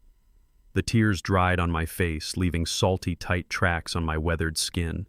The wave of grief had passed, and in its wake it had left a cold, hard shoreline of resolve. I was no longer crying for the boy my son had been. I was now preparing to face the man he had become. I wiped my face on my jacket sleeve, took a deep, steadying breath, and continued my journey, my eyes fixed on the clock tower that served as my compass. I followed the street vendor's simple, elegant directions: 5 blocks, then a right at the tower, then 2 more blocks. The walk was a blur of motion and sound, a landscape of ancient stone and modern chaos that I barely registered. All of my remaining energy was focused on that single goal, that single word, ambasciata. I turned the final corner, and there it was. It wasn't just a building, it was a fortress. The American embassy stood on a wide, elegant street, the Via Veneto, a monument of power and security in the heart of the ancient city. It was a large, imposing structure of pale stone set back from the road behind a formidable black wrought-iron fence, its points sharpened into menacing spikes. I could see security cameras mounted discreetly along the high walls, their dark lenses like unblinking eyes watching everything. And there, flying from a tall, proud flagpole, was the flag, the Stars and Stripes. The sight of it, so familiar, so potent with meaning, hit me with an unexpected force. After days of feeling like a ghost, a stateless, invisible man, the sight of that flag was like a lifeline. It was a symbol of home, of order, of a world where I was not a beggar on the street, but a citizen. It was a promise of sanctuary. That feeling of hope lasted for approximately 10 seconds. As I got closer, I saw my own reflection in the polished glass of a parked diplomatic vehicle. I saw what the guards at the gate would see. A haggard old man, his face gaunt and unshaven, his eyes wild with a mixture of desperation and exhaustion. My clothes were wrinkled and stained from a night spent on a park bench. I looked like a threat. I looked like a problem. The fortress, I realized with a sinking heart, was not designed to welcome me in. It was designed to keep people like me out. Steeling myself, I walked up to the main gate. Just as I had anticipated, 2 USA Marines stood guard in a small, reinforced guardhouse. They were impossibly young, their faces smooth and serious, their uniforms so crisp and clean they looked like they had been starched into place. They stood with a relaxed but intensely alert posture, the very picture of American strength and discipline. They were a world away from the weary, indifferent carabinieri I had encountered earlier. They were a part of the home I was trying to reach. Before I even reached the gate, one of the young men stepped out of the guardhouse, his movements economical and precise. He held up a hand, a universally understood gesture to stop. He didn't look angry or hostile, just completely professionally impassive. "Can I help you, sir?" he asked, his voice calm and neutral, but his eyes were doing a rapid top-to-bottom assessment of me, cataloging my dirty clothes, my unsteady posture, my desperate expression. The hope and resolve that had carried me this far suddenly felt fragile, ready to shatter. I need help," I stammered, my voice hoarse from thirst and disuse. "I'm an American citizen. My name is Elias Vance. My son, he left me here. My passport, my wallet, everything. It was all stolen." The story tumbled out of me in a disjointed, frantic rush. To my own ears, I sounded unhinged, like a crazy person rambling on a street corner. The Marine's expression didn't change. He listened patiently until I was finished.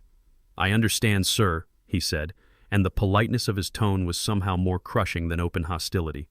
"But you need a valid form of identification and an appointment to enter the embassy grounds. Do you have an appointment?" I just stared at him. An appointment? I was a man who had been sleeping on a park bench, and he was asking me for an appointment. "No," I said, my voice barely a whisper. "I don't have anything. That's why I'm here."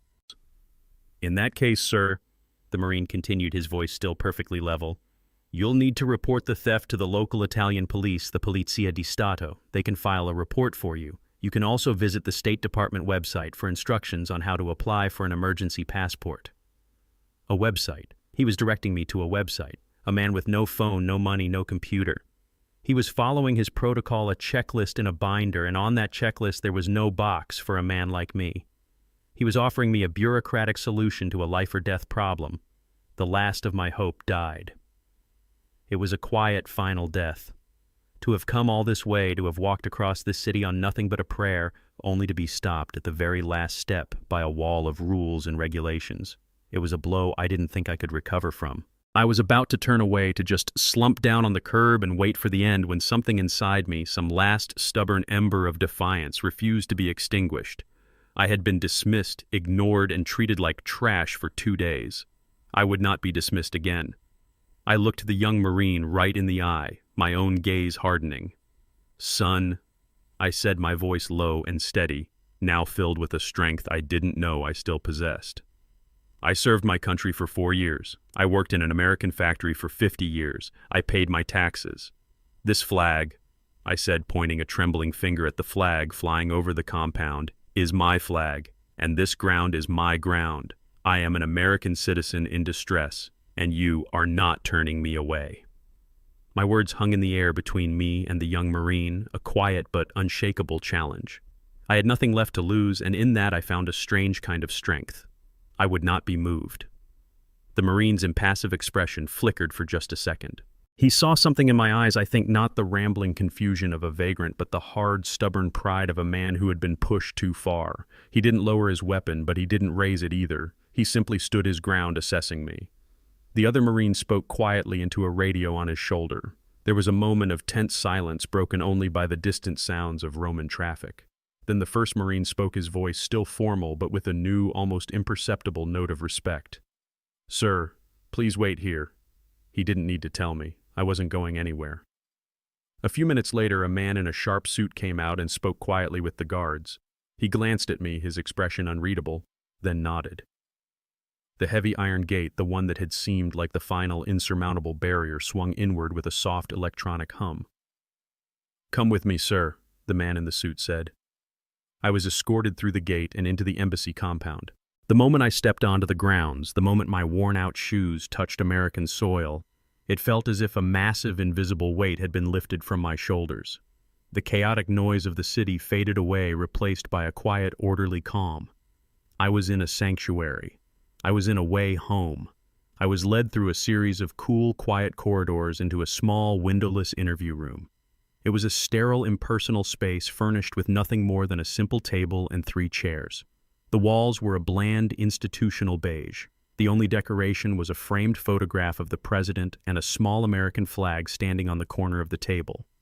The man who had escorted me gestured for me to sit, then left, closing the door softly behind him. I was left alone in the silence. It was a different kind of silence than the one in the airport. That had been a silence of emptiness and abandonment. This was a silence of bureaucracy, of waiting. After about 10 minutes, the door opened and a young woman walked in. She was in her late 20s, I guessed a sharp, intelligent-looking African-American woman dressed in a professional but stylish navy blue dress. She held a clipboard in her hand, and her expression was one of polite, professional weariness. She looked like someone who had 100 things to do and saw me as just one more task on a very long list. She sat down in the chair across the table from me, placing the clipboard down with a soft thud. She didn't make eye contact at first, her attention focused on the papers in front of her. "Good afternoon, sir," she said, her voice crisp and efficient. "My name is Aisha Williams. I'm with the consular section. I understand you've lost your passport." She looked up at me for the first time, her eyes professional and distant. "In order for us to help you, you will need to fill out these forms." She slid the clipboard across the table towards me. I looked down at it. It was a thick stack of papers covered in small, dense blocks of text and hundreds of little boxes. Form DS-11 application for a U.S. passport. Form DS-64 statement regarding a lost or stolen passport. My heart sank. After everything I had been through, the betrayal, the abandonment, the desperate, lonely journey across the city, was I going to be defeated by paperwork? I looked at the forms, then back at the young woman. I knew I couldn't do it. My hands were still trembling slightly. My mind was a fog of exhaustion and grief. I didn't know my passport number. I didn't know the exact date it was issued. The information was in a filing cabinet in my house in Atlanta, a house that was no longer mine. I pushed the clipboard back across the table towards her. "Miss Williams," I began, my voice quiet but steady. "I can't fill these out. I don't have the information, but I can tell you what happened." I expected her to insist to tell me that procedure was procedure. But something in my voice must have caught her attention. She paused her pen, hovering over a form, and really looked at me for the first time. Her professional mask was still in place, but her eyes were sharp, analytical, and for the first time I felt like someone was actually seeing me. I took a breath and I told her everything. I didn't cry, I didn't raise my voice. I just laid out the facts, starting with the trip to the airport in Atlanta and ending with my desperate, defiant stand at her gate just a few minutes ago. I told her about the hotel, the lies, the drugged water, the stolen documents, the empty airport. I spoke with a quiet, simple dignity, the dignity of a man who had been stripped of everything but the truth. As I spoke, I watched her face. The initial look of professional weariness slowly began to melt away. Her posture softened. She put down her pen. She stopped looking at her papers and started looking at me, her gaze direct and intense. I saw the wall of this bureaucrat crumble, and behind it was a human being, a flicker of something empathy recognition. I don't know what passed through her eyes. I had the strangest feeling that she wasn't just seeing a case file anymore. She was seeing her own father or her grandfather. She was seeing a man who deserved respect, not a problem that needed to be processed. When I finished my story, the room was silent for a long moment. Aisha didn't say anything. She just sat there, her intelligent eyes searching my face. Then she did something that surprised me. She reached out, took the clipboard with the stack of impossible forms, and placed it on the empty chair beside her out of sight. The professional mask was gone completely, now replaced by an expression of deep, thoughtful compassion. She leaned forward slightly, her hands clasped on the table in front of her. "Mr. Vance," she said, and her voice was different now, softer, more human. "Let's start over. Tell me about your son." Her question hung in the air, a simple human question that cut through the sterile, bureaucratic atmosphere of the room. "Tell me about your son." It wasn't the question I had expected. I had expected more forms, more rules, more walls. But she had just opened a door. She had invited me to speak, not as a case number, but as a father. I took a deep, shuddering breath, the first one that didn't feel tight and constricted with fear. I looked at this young woman, a stranger, and I made a choice. I chose to trust her. "My son," I began, my voice low and raspy. "His name is Marcus. He's my only child. His mother, my Rose, she passed away 5 years ago. Since then, things have been different. I didn't embellish, I didn't complain or ask for pity. I just laid the truth out on the table between us, piece by painful piece. I told her about my life in Atlanta, about the small house I'd lived in for 50 years, the house I had finished paying off the same year Marcus was born. I told her about my pension from the Ford plant, a modest but steady income that I lived on comfortably. I explained that after Rose died, Marcus and his wife Tiffany started visiting more often. At the time, I had seen it as a comfort. Now I saw it for what it was, reconnaissance. They were assessing the value of my life's work. I watched her face as I spoke. At first she listened with the practiced stillness of a professional, her expression neutral. But as I continued, a subtle change began to take place. When I described the sudden, unexpected gift of the trip to Rome, a small frown of suspicion touched her lips. She stopped looking at her clipboard and focused her full attention on me. Her eyes were sharp, intelligent, and they didn't miss a thing. I told her about the cheap, squalid hotel room they had put me in, and I saw a flicker of indignation in those eyes. I told her about Tiffany's Instagram post, the picture of her sipping champagne with the Colosseum in the background while I was staring at a brick wall. Aisha's posture, which had been relaxed and professional, became rigid. She leaned forward, her hands clasping on the table. "He told me the papers were for my own protection." I said, my voice quiet, heavy with the memory of my own foolishness. "He said it was a temporary power of attorney just for the trip." The light in the room was dim. My eyes, they're not what they used to be. I trusted him. A man is supposed to trust his own son. I paused, the shame of that moment washing over me again. I signed where he told me to sign. As I said those words, I saw her professional composure crack. A look of profound personal empathy softened her features. Her eyes seemed to look right through me for a second as if she were seeing someone else. In that moment, I knew this was more than just a job for her. She wasn't looking at a case file. She was looking at a man who reminded her of someone she knew, someone she loved. In her, I saw the reflection of a granddaughter, and in me, she saw the ghost of her own grandfather. And in that silent, unspoken recognition, I knew I was no longer alone in my fight.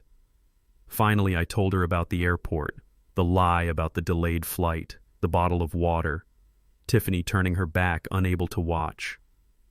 I knew what was happening, I said, my voice barely a whisper. But I was powerless, so I drank it. I woke up hours later. The airport was empty, my wallet, my passport, my phone. Everything was gone. They didn't just leave me Miss Williams, they stripped me bare. They tried to erase me. They wanted my house. And to get it, they were willing to throw me away like a piece of trash halfway across the world. I finished my story and a heavy silence filled the room. I had laid the whole ugly truth out before her. I was empty now with nothing left to say. I just sat there, a tired old man in a government office waiting for her judgment. She didn't offer me platitudes. She didn't say, "I'm so sorry," or "that must have been terrible."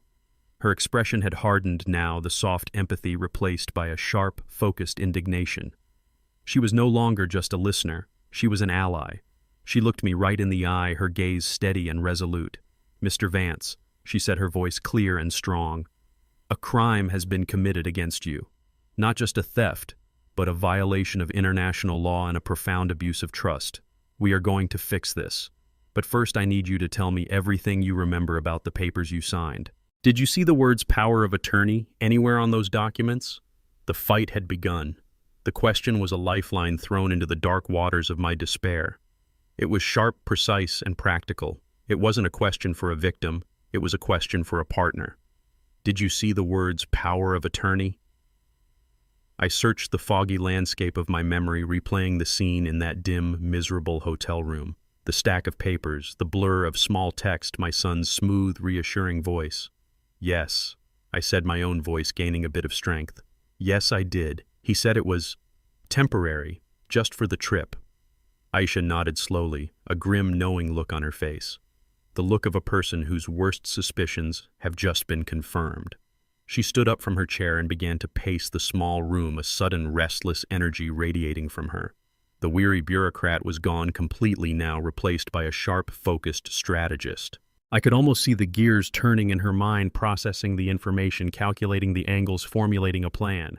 She was no longer just listening to my story. She was inhabiting it, taking on my problem as her own. She stopped pacing and looked at me, her expression serious. "Mr. Vance," she began, her tone direct and honest, "I'm not going to lie to you. The official process for a situation like this is a nightmare. Without a passport to prove your identity, and without a local police report verifying your citizenship and issuing an emergency travel document can take weeks, sometimes months. It's a system designed to prevent fraud, and it moves at a glacial pace." My heart, which had just begun to feel a flicker of hope, sank back into the familiar pit of despair. Weeks, months. By then my house would be sold, my bank accounts would be empty, and my life in Atlanta would be completely dismantled. It was a death sentence by paperwork. Seeing the look on my face, she quickly held up a hand. "But," she said, and that single word was infused with a powerful, steely resolve, "what has happened to you is not an official problem. It's not a lost passport. It is a criminal act, a cruel, calculated crime. And I will not let bureaucratic protocol stand in the way of getting a man like you to safety and justice." She walked over to a small water cooler in the corner of the room and filled a paper cup. She brought it to me. "First things first," she said, her voice a little softer. "You need to hydrate." The simple gesture, the offering of a cup of water, felt monumental. It was an act of care, a promise. While I drank, she went to her desk just outside the interview room and made a brief, quiet phone call. I couldn't hear what she was saying, but her tone was firm, authoritative. When she came back, she had a small bag of crackers and an apple. "It's not much," she said, placing them on the table in front of me. "But you need to get your strength up. We have a fight ahead of us." I ate the crackers like a starving man, each salty, crunchy bite, a small explosion of life in my empty stomach. For the first time in days, I felt the gnawing ache of hunger begin to recede. Aisha sat back down across from me, watching me with a thoughtful expression. "Mr. Vance," she said, "the biggest problem we have is that you're isolated. Your son and his wife have cut you off from your entire world. They're counting on that. They think you're alone and helpless over here while they're free to do whatever they want back home." She was right. That was the most terrifying part of it all. I was a ghost, unable to even haunt the people who had destroyed me. Then she did something that showed me the true depth of her commitment. It was an act of trust so profound, so far beyond the call of duty, that it almost brought me to tears. She reached into her purse and pulled out her own personal cell phone, a sleek modern smartphone. She unlocked it and placed it on the table between us, pushing it towards me. "I know this is against every rule in the book," she said, her voice low, "but desperate times call for desperate measures. Is there anyone back home you need to call, a friend, a neighbor, someone you trust completely, someone who can be our eyes and ears on the ground in Atlanta?" I stared at the phone as if it were a magical object. After days of total suffocating silence, this small glowing rectangle was a bridge back to my life. It was a weapon. It was a promise of connection. It was everything. A dozen faces flashed through my mind, but one stood out, a rock-solid presence in the chaotic landscape of my life. A man who had been my friend for 50 years. A man who had warned me about this from the very beginning. I looked up at Aisha, the first genuine, hopeful smile in a long time touching my lips. "Yes," I said, my voice thick with an emotion I couldn't name. "There is one person, my friend James Carter, but everyone just calls him Sarge." I took the phone from her hand. It felt impossibly light and smooth, a foreign object from a world I no longer belonged to. For a moment, I just stared at the glowing screen, at the grid of colorful icons. My own phone was an old, simple flip phone with big buttons. This device was a portal, a bridge across an ocean of silence and isolation, and for a second I was afraid to use it. Afraid that it wouldn't work, that the connection to my old life was severed for good. Aisha gave me a small, encouraging nod. I took a deep breath, my fingers feeling thick and clumsy as I tapped the green phone icon. A keypad appeared on the screen. There are not many numbers a man my age knows by heart anymore. But some things you never forget. The address of your first home, the date you married your wife, and the phone number of the man who stood beside you through 50 years of good times and bad. I carefully, deliberately punched in the 10 digits of James Sarge Carter's number.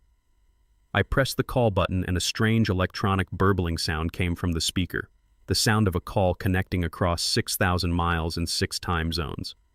My heart hammered against my ribs with each ring. 1 ring, 2 rings. "Please, Sarge," I thought, "please be home, please pick up." On the 3rd ring, the burbling stopped and a voice as familiar to me as my own barked through the speaker.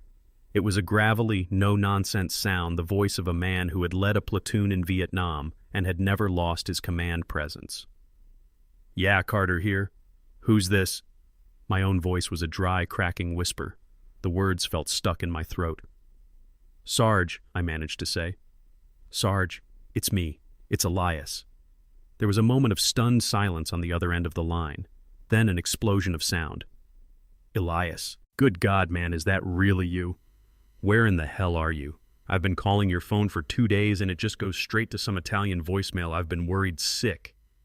The relief and concern in his voice was a physical balm, a warmth that spread through my cold, tired body. He hadn't forgotten me. I wasn't entirely alone.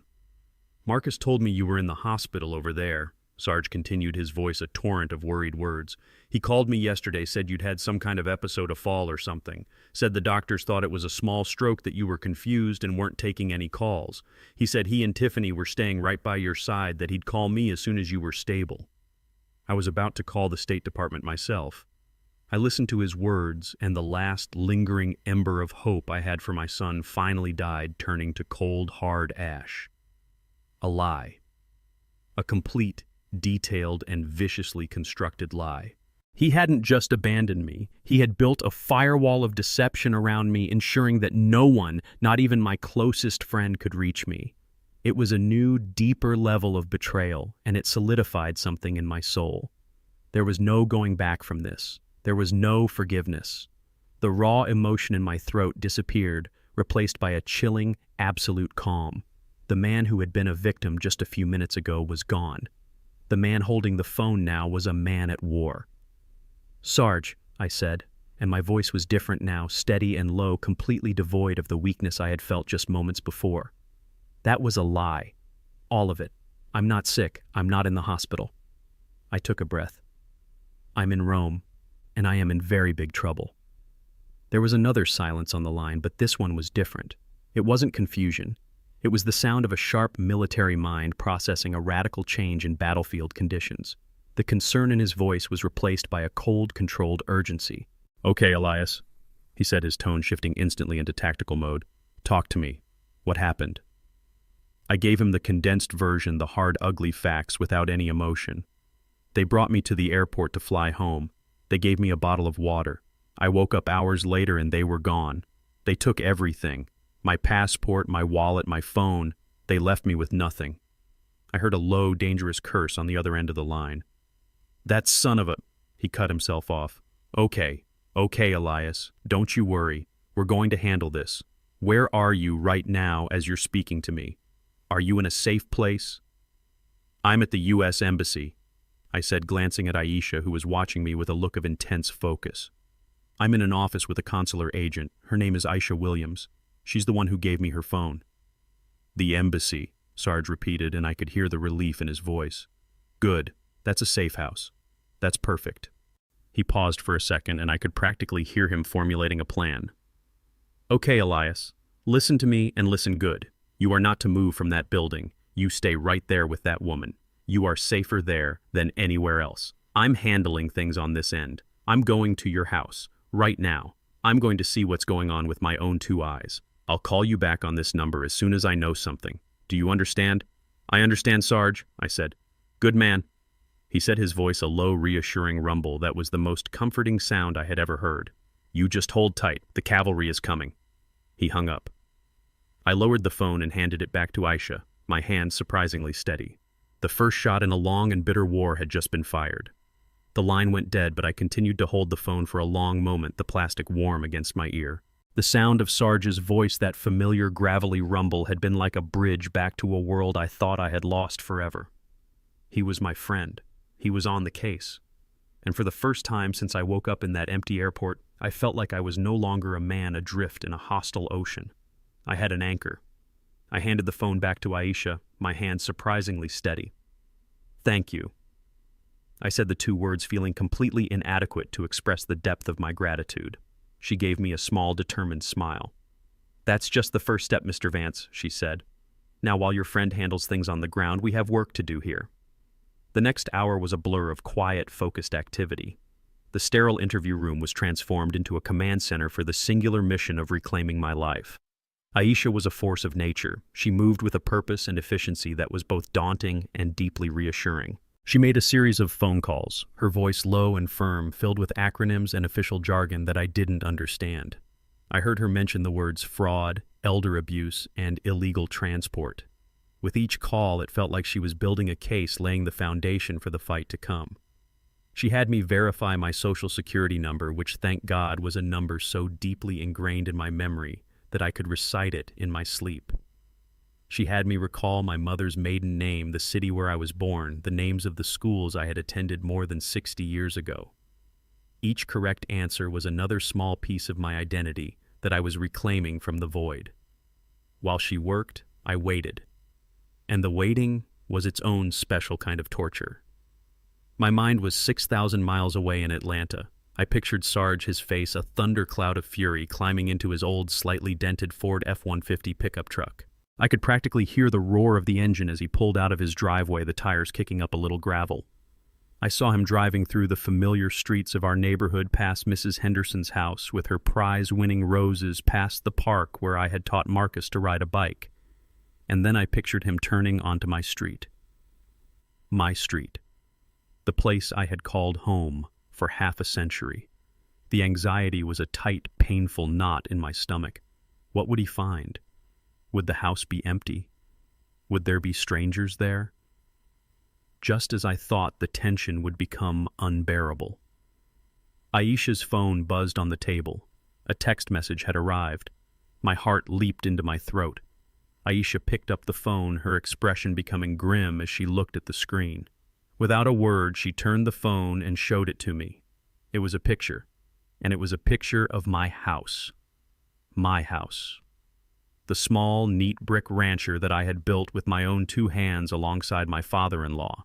There was the porch swing where Rose and I had spent so many summer evenings.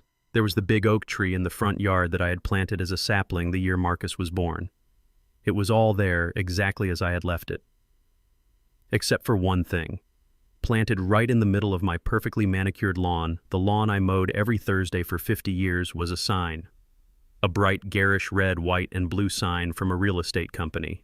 The name was big and bold, Re-Max, and underneath it in letters that seemed to scream at me from across the ocean were 2 words: for sale. I stared at the image, my mind refusing to process what my eyes were seeing. It was one thing to suspect their motives, to know in my gut what they were planning.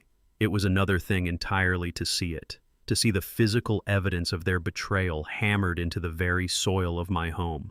The audacity of it, the sheer breathtaking speed of their treachery, was a physical blow.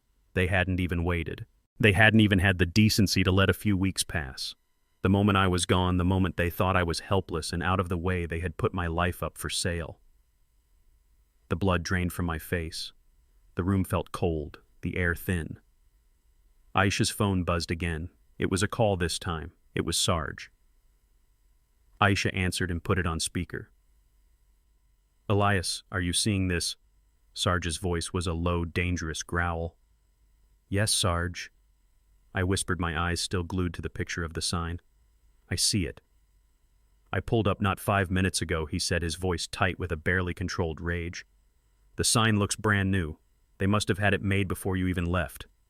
"Elias, that's not all. I walked up to get a closer look. There's a flyer box on the sign. I took one." He paused, and I could hear the rustle of paper over the phone. "They're not just selling it, they're moving fast. There's an open house scheduled." "When?" Aisha asked, her voice sharp and focused. Sarge's answer was a gut punch. "This weekend," he said. "It's in 2 days." 2 days. I had 2 days until my home, my life, my entire history would be paraded before a line of strangers ready to be sold to the highest bidder. The clock was ticking. The image on the phone screen burned in my mind, a garish wound on the landscape of my memory, my house, my lawn, and that sign. That blood-red Re-Max sign, a vulgar declaration of their victory. For a long moment I couldn't breathe. The air in the sterile little room was too thin. I could hear Sarge's voice, a distant angry rumble on the speakerphone, and I could feel Aisha's concerned gaze on me, but they were a world away. My entire universe had shrunk to that 4-inch screen, to that picture of my life being put up for sale. 2 days. The words echoed in the sudden ringing silence of my mind. In 2 days, strangers would walk through the rooms where my wife and I had lived and loved for 50 years. They would peer into our closets, judge our old kitchen, and make an offer on the sum total of our existence. The shock was a physical thing, a wave of ice water that washed through me, leaving me cold and numb. But as the seconds ticked by, that numbness began to recede, and something else took its place.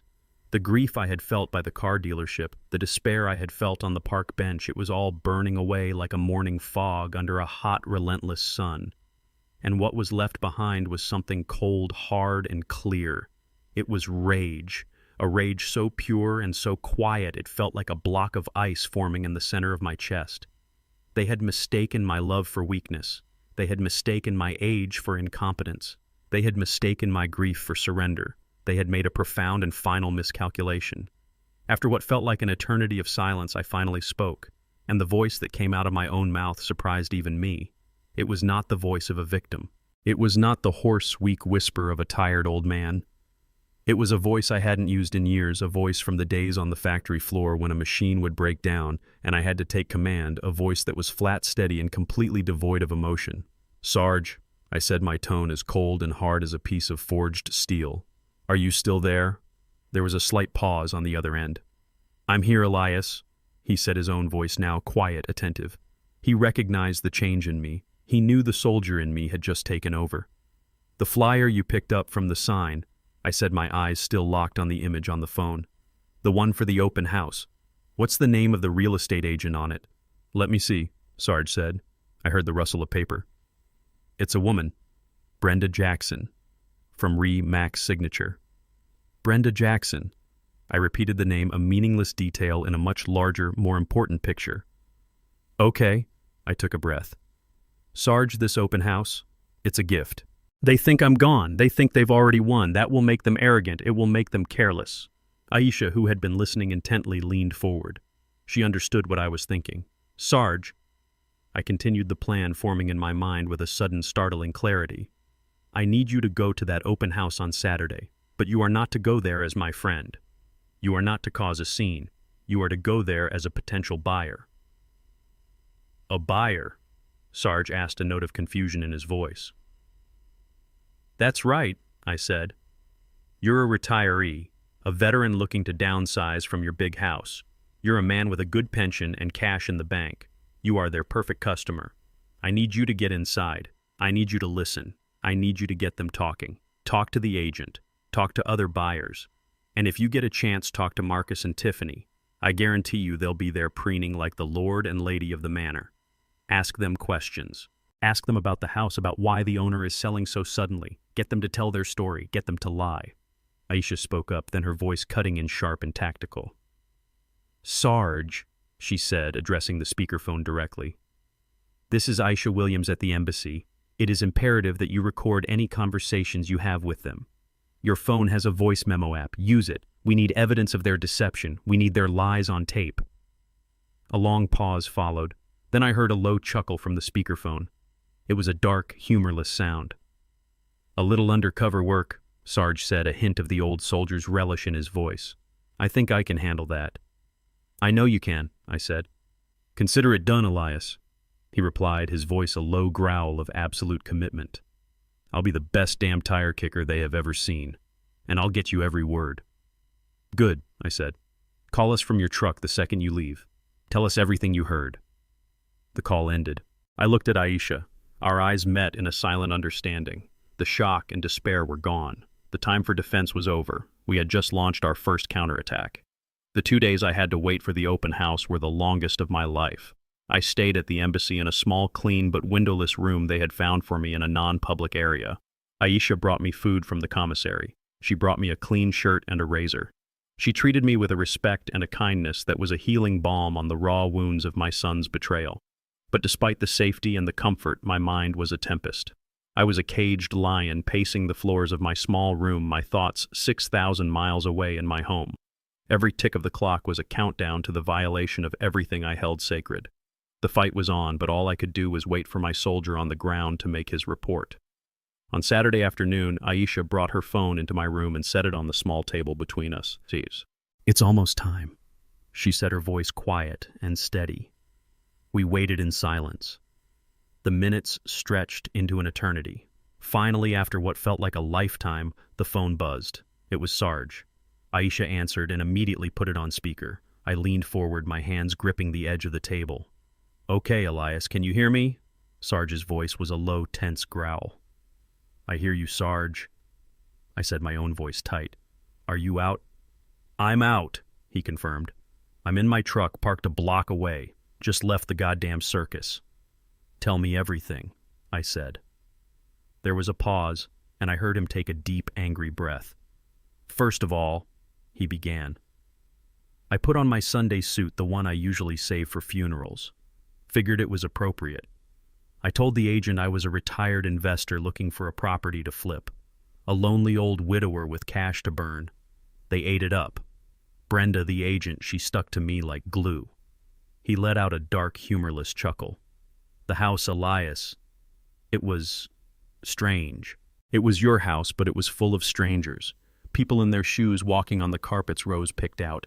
People opening her kitchen cabinets, looking in your closet. It made my blood boil. I closed my eyes, picturing the scene. The violation of it was a sharp physical pain in my chest. What about Marcus and Tiffany? I asked, my voice barely a whisper.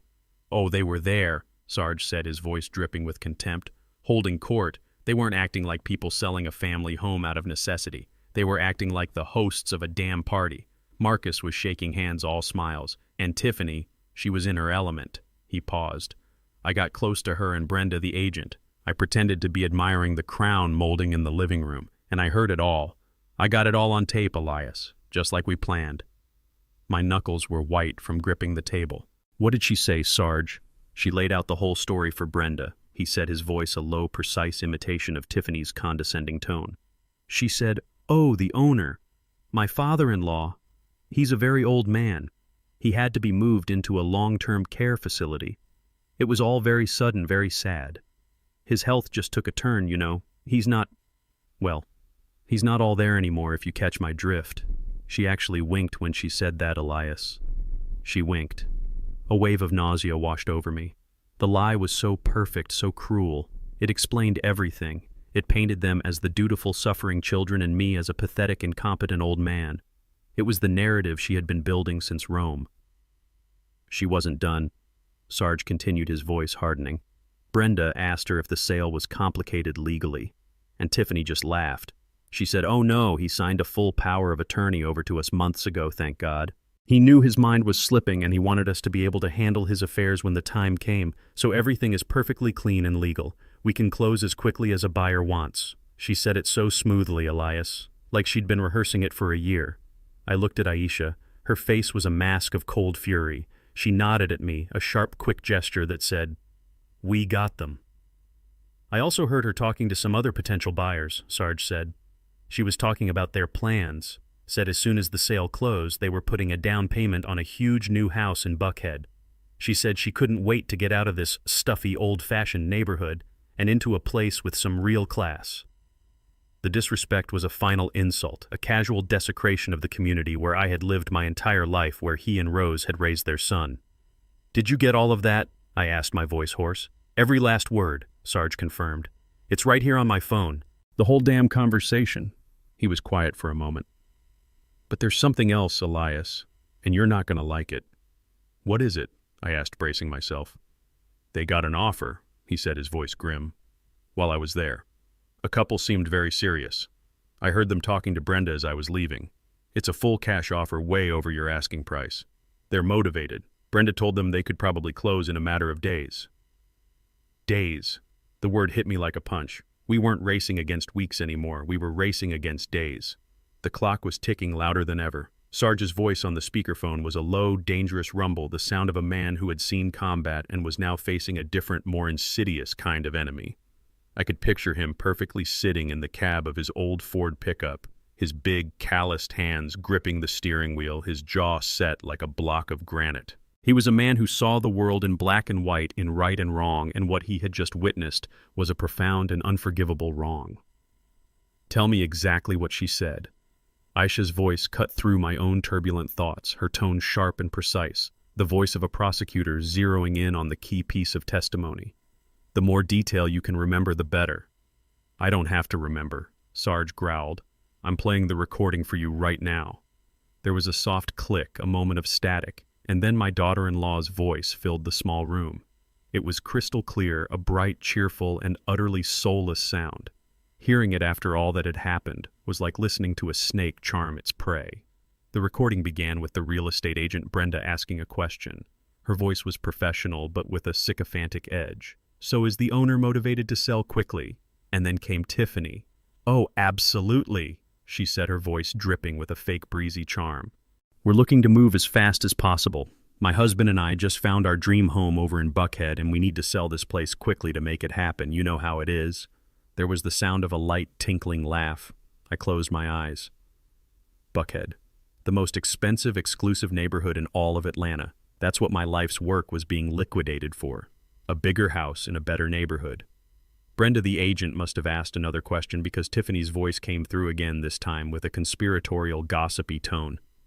"Oh, the owner, my father-in-law, bless his heart. He's not really in a position to be making any decisions. He had to be moved into a special care facility a while back. His mind, well, it just isn't what it used to be. It was all very sad, but we had to do what was best for him." The lie was so smooth, so practiced, it was a work of art. She had created a perfect narrative, a story of dutiful children making a difficult but necessary decision for their incompetent father. Then we heard Brenda's voice again, asking the crucial question. "And the paperwork, everything is in order for a quick closing." There was a short, sharp laugh from Tiffany, a sound of pure, unadulterated arrogance. "Don't you worry about that," she said, and her voice dropped slightly as if she were sharing a delicious secret. "The power of attorney has taken care of everything. We got that sorted out ages ago. The old man has no rights anymore. He can't stop a thing. We can sign whatever we need to, whenever we need to. This house is as good as ours to sell."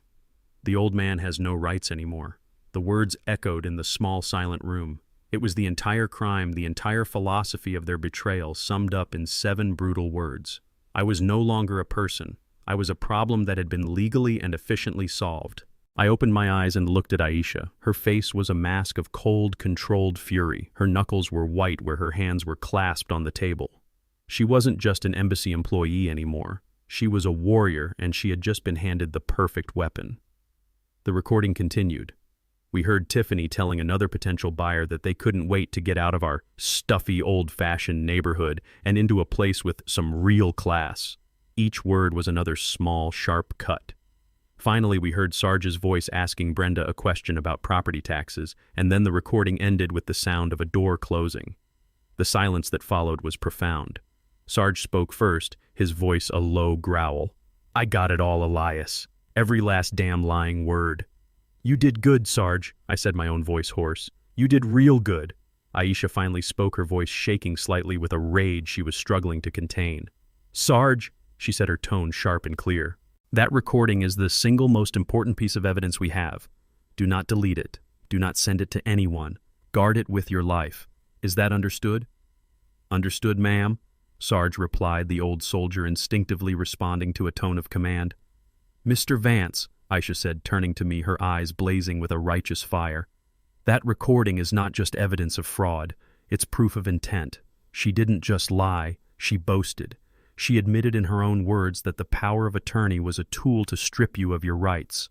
She handed us a loaded gun." She took a deep breath, her mind already moving on to the next step. "The cash offer is a problem. They'll try to close in days before we can get you home. We need to stop them, and I think I know how to do it." The recording ended, but Tiffany's arrogant, dismissive voice seemed to linger in the small, quiet room like a poisonous vapor. "The old man has no rights anymore." The words were a declaration of war. Sarge's grim confirmation that they could close the sale in a matter of days was the final brutal piece of the puzzle. They had planned for everything. They had moved with a speed and a ruthlessness that was breathtaking, but they hadn't planned for Aisha Williams. She stood up from her chair, her earlier fury now channeled into a sharp, focused energy that was formidable to behold. She paced the small room again, not with restless anxiety, but with the measured, predatory movements of a panther stalking its prey. "They're arrogant," she said, her voice a low, intense murmur, almost as if she were speaking to herself. "And their arrogance is the weapon we are going to use against them. They think you are a non-entity, Mr. Vance, a ghost. They won't be expecting a ghost to fight back." She stopped pacing and looked at me, her eyes blazing with an intelligence and a fire that gave me a surge of hope. "We have 2 immediate objectives," she said, ticking them off on her fingers. "First, we have to stop that sale. We have to throw a legal wrench into their machine so big it grinds the whole thing to a halt. Second, we have to get you home, and we have to do both things almost simultaneously." She looked at the phone, which still lay on the table between us. "Sarge's recording is our atomic bomb. We can't officially use it in court without a lot of legal wrangling, but we don't need to. We just need to let them know that we have it." She took a deep breath. "I went to law school at Emory back in Atlanta," she said, a small, grim smile touching her lips. "I have a friend from my study group. His name is David Chen, a brilliant, tenacious son of a gun. While I went into the Foreign Service, David went into private practice, and he specializes in 2 very specific and for our purposes very beautiful areas of the law: real estate fraud and financial elder abuse. It was perfect. It was a miracle. It was a sign that for the first time in this whole ugly affair, the universe was finally starting to tilt in my favor. Here's the plan." Aisha continued, her voice crisp and authoritative, the voice of a commander laying out a battle strategy. "I am going to call David right now. I'm going to explain the situation. Sarge will then send him that recording. First thing Monday morning, that'll be tomorrow evening for us, David is going to make 2 phone calls. The first will be to Brenda Jackson, the real estate agent. He will inform her that he represents the legal owner of the property, Mr. Elias Vance, who is alive and well and has not authorized any sale. He will inform her that the power of attorney she has on file was obtained under fraudulent pretenses, and that if she proceeds with the closing, she will be opening herself up to a massive lawsuit and potential criminal charges as an accessory to fraud. I could almost picture the panic on the agent's face. A real estate agent's entire career is built on their reputation and their license. The threat of losing both would be more than enough to make her pause. The second call, Aisha said, her eyes hardening, will be to your son. She looked at me, her expression softening for a moment with a hint of compassion. I know this will be difficult, Mr. Vance, but it is necessary. I just nodded, my own face a mask of grim resolve. David will inform Marcus that he is in possession of a digital recording in which his wife Tiffany explicitly admits to a conspiracy to commit fraud and elder abuse. He will make it clear that if they do not immediately and unconditionally terminate the sales agreement and withdraw the property from the market, that recording will be turned over to the Fulton County District Attorney's Office, along with a formal request for a criminal investigation. It was a brilliant, brutal strategy. It wasn't just a legal maneuver, it was a psychological assault. It was designed to turn their own arrogance and confidence against them to replace it with the cold, hard fear of consequences. While they were reeling from that, Aisha explained she would be taking my statement along with a copy of the recording directly to her own supervisor and the head of the consular section. She would use it to bypass the red tape to argue that this was not a simple lost passport case, but an international crime, and to demand an emergency travel document be issued to me immediately. The two fronts of our war would be fought simultaneously, an ocean apart. One to stop the bleeding, and one to bring the soldier home. I looked at this young woman, this stranger who had become my greatest ally, and I felt a profound sense of awe. They had left me for dead, but they had forgotten one thing. Sometimes a single decent person armed with the truth is more powerful than all the lies in the world. Aisha's plan was a masterpiece of strategic elegance, a two-pronged assault designed to hit them on both sides of the Atlantic. The relief I felt was so profound it almost made me dizzy. For the first time, I felt like I was no longer a victim reacting to their attacks, but a general on a battlefield deploying his own troops. And our first soldier was to be this lawyer, this David Chen. Aisha looked at her watch. "It's late morning in Atlanta," she said. "He should be in his office." She took her phone, her movements now filled with a brisk, confident energy. She found his number in her contacts and pressed the call button, putting it on speaker for me to hear. The phone rang twice, and then a voice, sharp, clear, and focused, answered. "David Chen." David, Aisha said, a hint of warmth in her professional tone. "It's Aisha Williams. It's been a while." There was a short, surprised laugh on the other end. "Aisha, I'll be damned. I haven't heard from you since you decided to abandon the glamorous life of corporate law for, what is it you do now? Save the world." "Something like that," Aisha replied, a small smile touching her lips. "Listen, David, I'm not calling to catch up. I'm calling because I have a situation here and I need the best damn real estate fraud and elder abuse attorney I know. That means I need you." The friendly tone in David's voice vanished, replaced by a razor-sharp focus. "Okay," he said. "I'm listening." Aisha laid out the entire situation with a breathtaking, concise clarity. She was a master of efficiency. She didn't waste a single word. "I have a 75-year-old U.S. citizen here in my office in Rome. Mr. Elias Vance," she began. "He was forcibly abandoned by his son and daughter-in-law after being coerced into signing what appears to be a fraudulent power of attorney. They stole his passport and all his possessions. They are now, as we speak, in the process of selling his primary residence in Atlanta. His friend just confirmed there is a full cash offer on the table, and they are attempting to close the sale in a matter of days." There was a moment of silence on the other end of the line as David Chen processed the sheer villainy of the story. "That's ambitious of them," he finally said, his voice tight with a lawyer's professional outrage. "It gets better," Aisha continued. "We have an audio recording made less than an hour ago of the daughter-in-law Tiffany Vance admitting to the entire scheme. She explicitly states that the power of attorney was designed to strip Mr. Vance of his rights, and she details her plans to use the proceeds of the sale to buy a new house for herself and her husband. I'm emailing you the audio file right now." I watched as Aisha's fingers flew across her phone's screen. A second later, she said, "It's sent." Another silence followed this one longer. I pictured this unseen lawyer sitting in his high-rise office in Atlanta listening to Tiffany's arrogant, self-incriminating voice. I pictured him hearing her dismiss me as the old man who had no rights anymore. It was a strange, disembodied feeling knowing that my fate was being decided by this man I had never met based on the words of the woman who had tried to destroy me. After about a minute, I heard a low whistle come through the speaker. "Wow," David Chen said, his voice a mixture of shock and a kind of grim professional satisfaction. "Just wow. I've dealt with some predatory bottom-feeding scumbags in my time, Aisha, but the arrogance is just breathtaking. She handed you a confession on a silver platter." He paused, and when he spoke again, his voice was hard as iron. "Aisha, you don't just have a civil case here. What I'm listening to is a textbook slam-dunk case of financial elder abuse and criminal fraud. We've got them. We've absolutely got them." The words were the most beautiful sound I had ever heard. We've got them. It was a validation. It was a promise. It was the first distant drumbeat of justice.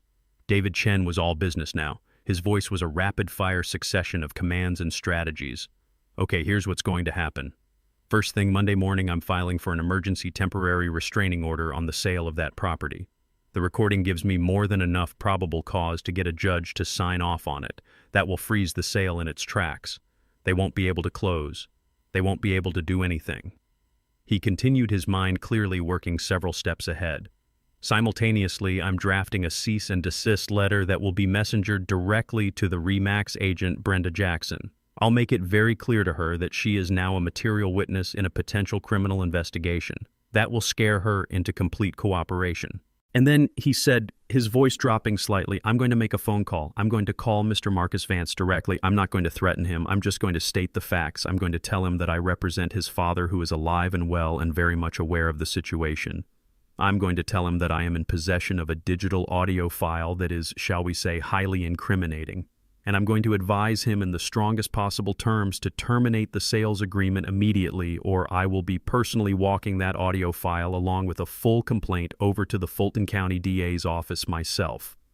I sat there listening to this man, this stranger, outline the complete and total demolition of my son's treacherous plan.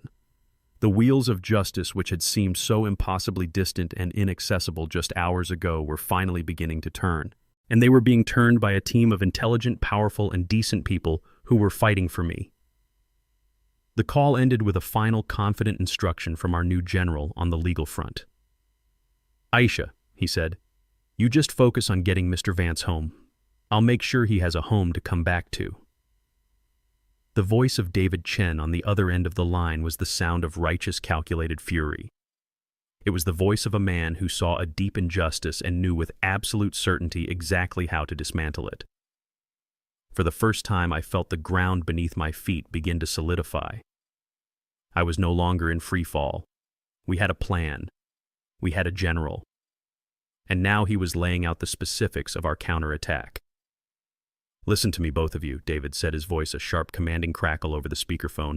"Our opponents have two great advantages. They have the fraudulent paperwork, and they have speed on their side. They're trying to ram this sale through before Mr. Vance can even get back to the country. So our first move has to be to take their speed away from them. We have to stop this train in its tracks right now." I could hear the rustle of papers on his end, the quiet click of a keyboard. He was already working. "The first thing we do is freeze this sale immediately," he continued, and his words were a balm to my frayed nerves. "We are filing for an emergency injunction. Think of it as a legal fire alarm, Mr. Vance.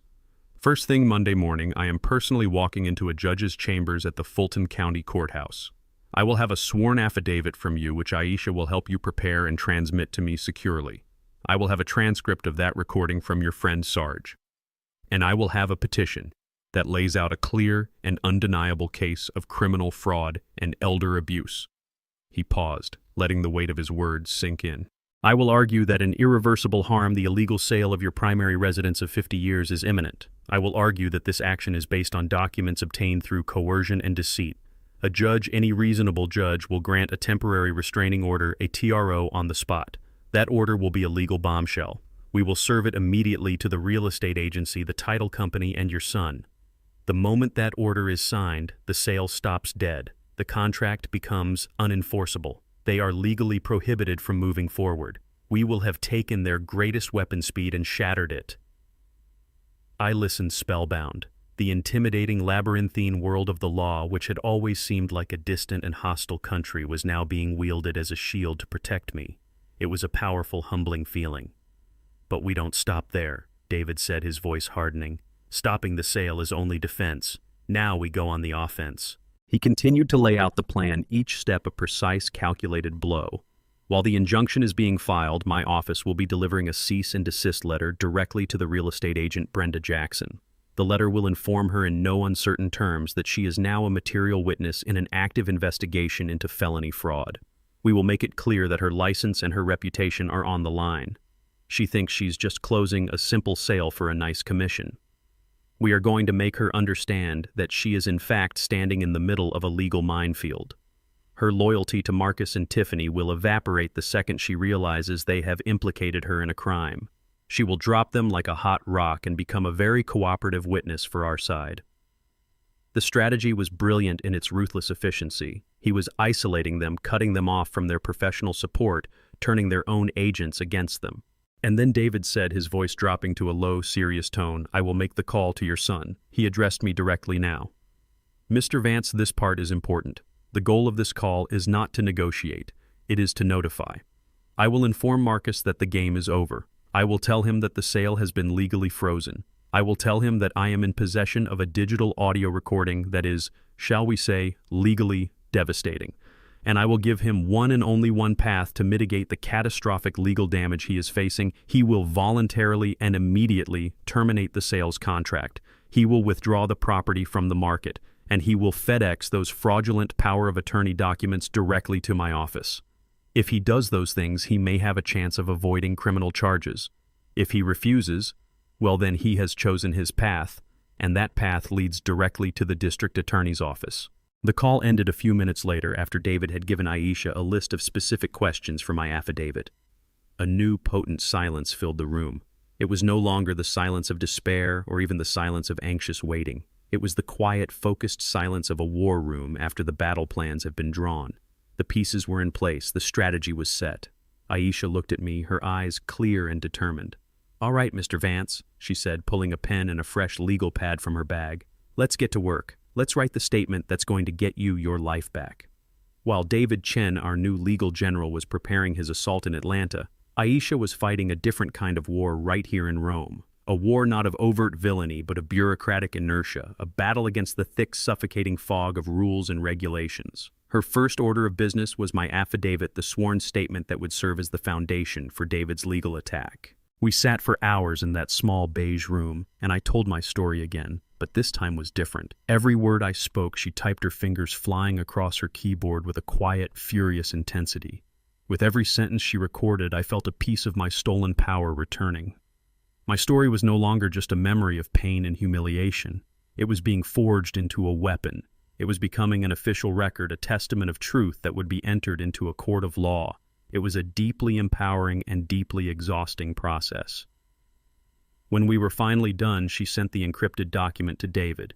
"He has what he needs to start the fire," she said, a grim look of satisfaction on her face. "Now we need to get you your wings." That was when I saw the next mountain we had to climb. Aisha explained that to issue an emergency passport without the standard proof of identity, a police report, a driver's license, a birth certificate, none of which I had required the sign-off of her direct supervisor, the head of the American Citizen Services Unit. "His name is Robert Sterling," she said, her expression tightening slightly. "He is a man who believes in rules. He has been in the Foreign Service for 30 years, and he sees every problem as a form to be filled out in triplicate." She led me out of our small command center and down a quiet, carpeted hallway to a much larger, more imposing office. The name on the door was engraved on a polished brass plaque, Robert Sterling. Inside, a man who looked to be in his late 50s sat behind a massive, tidy mahogany desk. He was thin and pale, with silver hair combed perfectly into place. He wore a crisp suit and a look of perpetual mild disapproval. He was the human embodiment of red tape. He looked at me as I entered, his gaze lingering for a moment on my wrinkled clothes and my tired face, and his expression of disapproval deepened ever so slightly. Aisha presented my case with a calm, professional clarity. She laid out the facts just as I had told them to her, concluding with, "Mr. Vance is a U.S. citizen who was the victim of a targeted criminal act. He is stranded without funds or identification. It is imperative that we issue him an emergency travel document as quickly as possible." Mr. Sterling listened, his fingertips steepled together in front of him. He did not look at me. He looked only at Aisha. When she was finished, he let out a soft, weary sigh. "Ms. Williams," he began, his voice a dry, condescending monotone, "I have read your preliminary report. It is a compelling, if somewhat dramatic story, but it is at this point just a story. We have no police report. We have no definitive proof of his identity beyond a social security number that could belong to anyone. The protocol in these situations is abundantly clear. He must first report the crime to the local authorities." "Sir," he tried, that Aisha interjected, her voice still respectful but with a new sharp edge. The carabinieri dismissed him. "They saw him as a vagrant, not a victim. That is unfortunate," Sterling said, his tone suggesting it was anything but.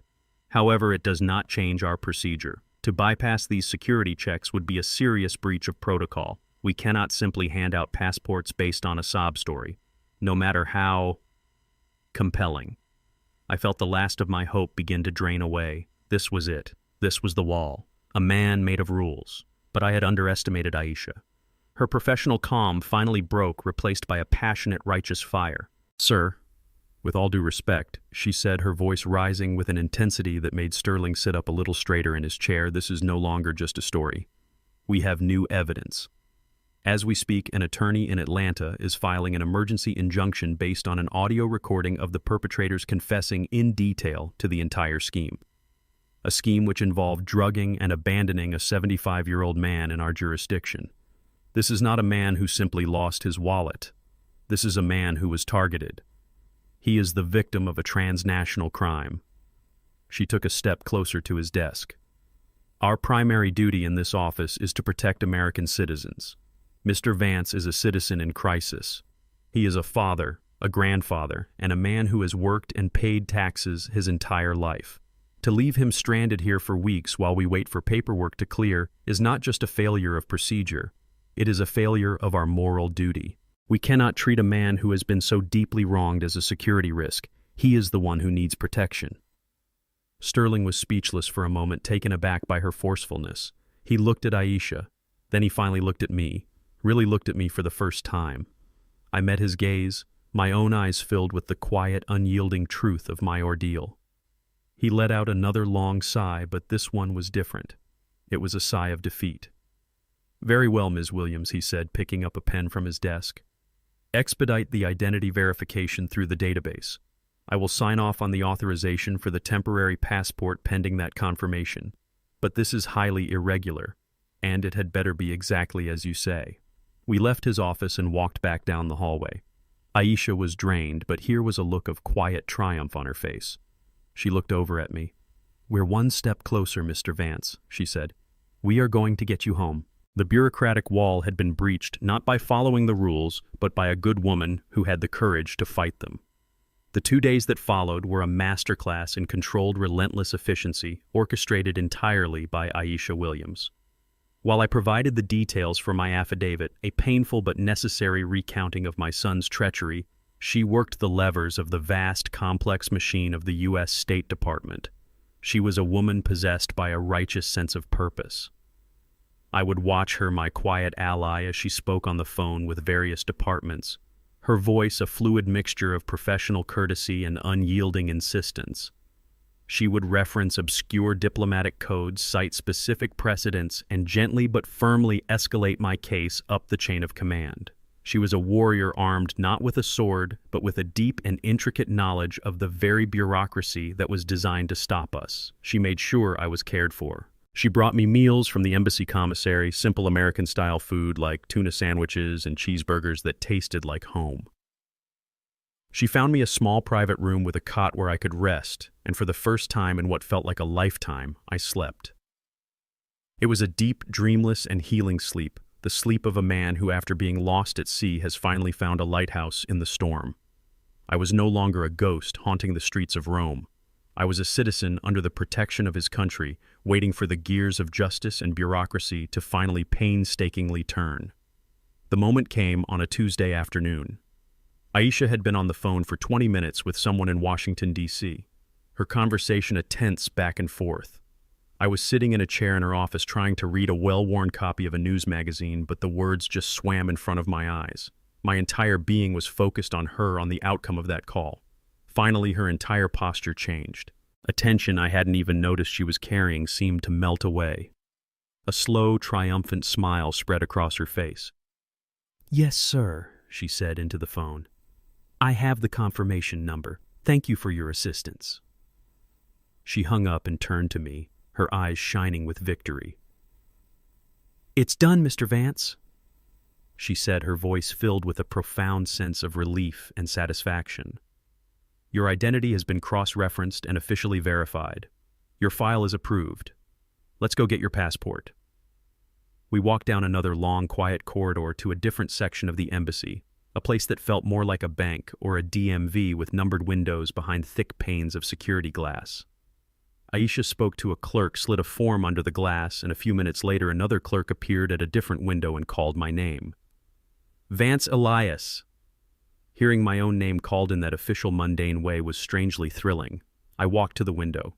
The clerk, a young man who looked bored with his job, slid a document through the slot at the bottom of the glass without a word. I picked it up. It wasn't the sturdy, dark blue passport booklet I was used to. It was a much simpler document with a light-colored cover clearly marked as a limited validity emergency passport. But to me, it was the most beautiful, most powerful object I had ever held in my life. I opened it. And there I was. My own face, tired, lined, and older than I remembered, stared back at me from a freshly printed photograph. It was the face of a man who had been through a war. But it was my face. Underneath it, in crisp black official type, was my name, Elias Vance. I ran my thumb over the letters of my name over my own image. After days of being a nameless, faceless specter, a problem to be ignored, this small, flimsy booklet was a declaration that I was real, that I existed, that I had a name and a country. A wave of emotion so powerful it made my hands tremble washed over me. I looked at the official seal of the United States of America. I looked at the signature of the Secretary of State. This document was more than just permission to travel. It was a key. It was a weapon. It was a ticket home to the battlefield where my life was being fought for. It was a promise written in ink and sealed with the authority of a nation that justice was coming. We walked back to Aisha's office in a comfortable silence. My transformation was complete. The last frightened vestiges of the victim had been burned away, replaced by the cold, hard resolve of a man with a mission. My thoughts were no longer on my survival in Rome. They were on the confrontation that awaited me in Atlanta. When we got back to her office, I turned to this young woman who had moved mountains for me. "Miss Williams," I began, my voice thick with an emotion I couldn't suppress. "Aisha, how can I ever repay you for what you've done?" She gave me a small, humble smile. "You don't have to repay me, Mr. Vance," she said, her voice soft but firm. "Just promise me you'll see this through to the end. Promise me you'll fight for what's right, for yourself and for all the other people out there who don't have a voice. That's all the thanks I'll ever need." She then reached for a white envelope that was sitting on her desk and handed it to me. Inside was a printed itinerary. "Don't get too comfortable," she said, a new strategic glint in her eye. "Your flight leaves in 3 hours." She tapped the envelope. "It's time to go home, Mr. Vance. It's time to go to war." The flight back across the Atlantic was the mirror opposite of the one that had brought me to Rome. On the way there, I had been a passenger, a piece of luggage being transported towards an unknown and terrible fate. On the way back, I was a soldier flying towards a battlefield of my own choosing. I sat not in a cramped economy seat, but in a comfortable business class seat that Aisha had insisted on citing some obscure diplomatic travel provision. For the first time in what felt like a lifetime, I had room to breathe. I held the emergency passport in my jacket pocket, its flimsy paper feeling more solid and real than a bar of gold. It was my shield. It was my sword. It was my ticket home. As the plane carved its silent path through the deep blue darkness of the upper atmosphere, my mind was not on the flight. It was in Atlanta. David Chen's plan, our plan, was already in motion. While I was suspended between 2 continents, the first shots of our war were being fired. I closed my eyes and I could almost picture the scene as it must have been unfolding. I could see my own house, the small brick rancher that held the sum total of my life, now occupied by my son and his wife. They would have just returned from their triumphant European vacation. They would be basking in the glow of their own cleverness, their own greed. I could see them in my living room, the one Rose had so carefully decorated, probably drinking my best whiskey from my own crystal glasses. They would be celebrating, toasting to their new life in Buckhead, a life built on a foundation of lies and the wreckage of my own. In the middle of their celebration, Marcus's phone would have buzzed with an email notification. He would have glanced at it casually, a small, self-satisfied smirk on his face, assuming it was the real estate agent Brenda confirming the final closing date. He would have opened the email, his eyes scanning the first few lines with a bored indifference. And then the smirk would have vanished. I could picture it perfectly, the subtle tightening of his jaw, the slight frown of confusion knitting his brow. He would have read the words and then read them again, not quite comprehending their meaning. Sale temporarily on hold, pending third-party legal inquiry. Request for urgent verification of power of attorney. The words would have been a foreign language to him, an unwelcome and unexpected disruption to his perfect plan. I could hear his voice in my head, sharp with annoyance. What is this nonsense, he would have said, shoving the phone in Tiffany's face. Tiffany, always the more nervous of the two, the one with a sliver more of a conscience, would have felt a flicker of fear. I could see her face, her carefully constructed mask of confidence faltering for just a second. Legal inquiry. Marcus, she would have whispered, her voice tight with a nascent panic. That sounds serious. Who would inquire? But Marcus, in his bottomless arrogance, would have immediately dismissed her fears. His world was a simple one, a world where he was the smart one, and everyone else was an incompetent fool to be managed. He would not even conceive of the possibility that his father, the man he had written off and discarded, could be the source of this problem. In his mind, I was a non-entity, a ghost. And ghosts don't hire lawyers. Don't be ridiculous. He would have snapped, his voice a low, angry hiss. It's just some stupid bureaucratic red tape. The title company probably messed up some paperwork. It's incompetence, that's all. He would have paced the living room, my living room, his frustration mounting. I'll call Brenda in the morning and light a fire under her, he would have declared, puffing out his chest. She'll fix it. That's what we pay her for. He would have seen it as nothing more than a minor speed bump on his highway to a new life, a frustrating but ultimately insignificant delay. He wouldn't have felt fear. He wouldn't have felt a sense of impending doom. He would have felt only the righteous indignation of a man whose perfect plan had been momentarily inconvenienced. I opened my eyes and looked out the small airplane window at the endless carpet of clouds below, glowing in the moonlight.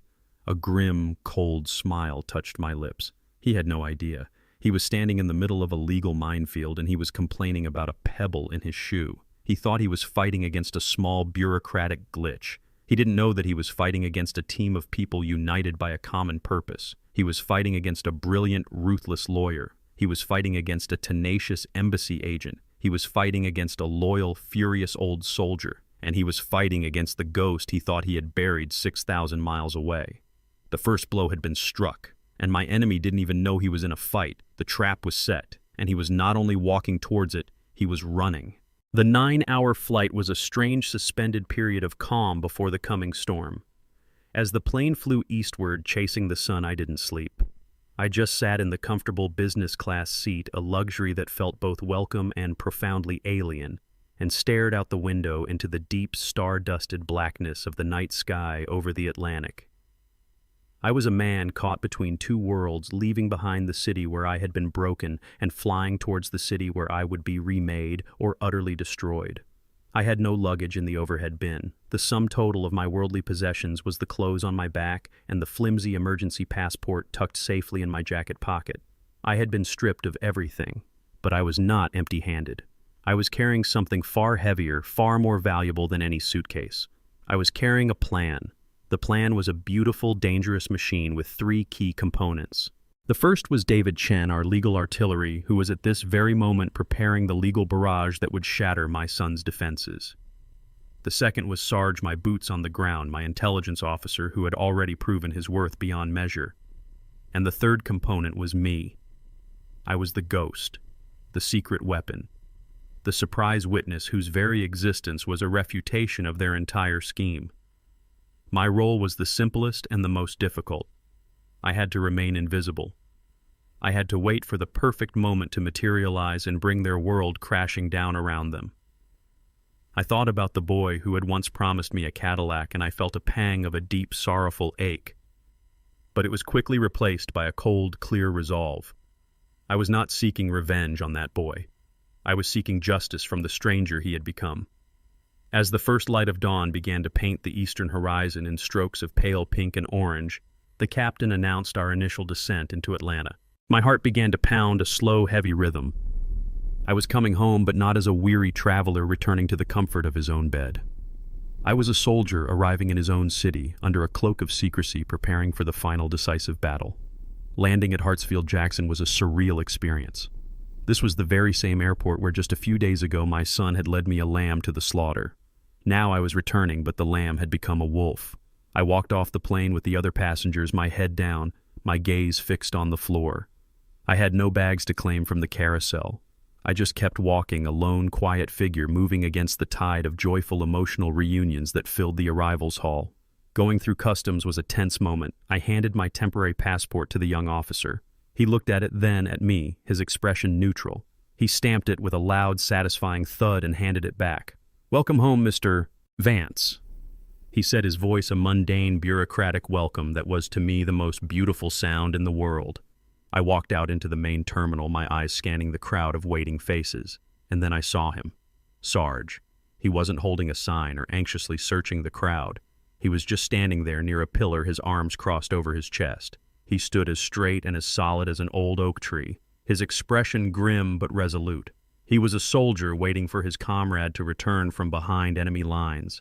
Our eyes met across the crowded room, and a silent understanding passed between us. I walked towards him, and he pushed himself off the pillar to meet me. We didn't say much. Words weren't necessary. He just gripped my shoulder, his hand a solid, reassuring weight.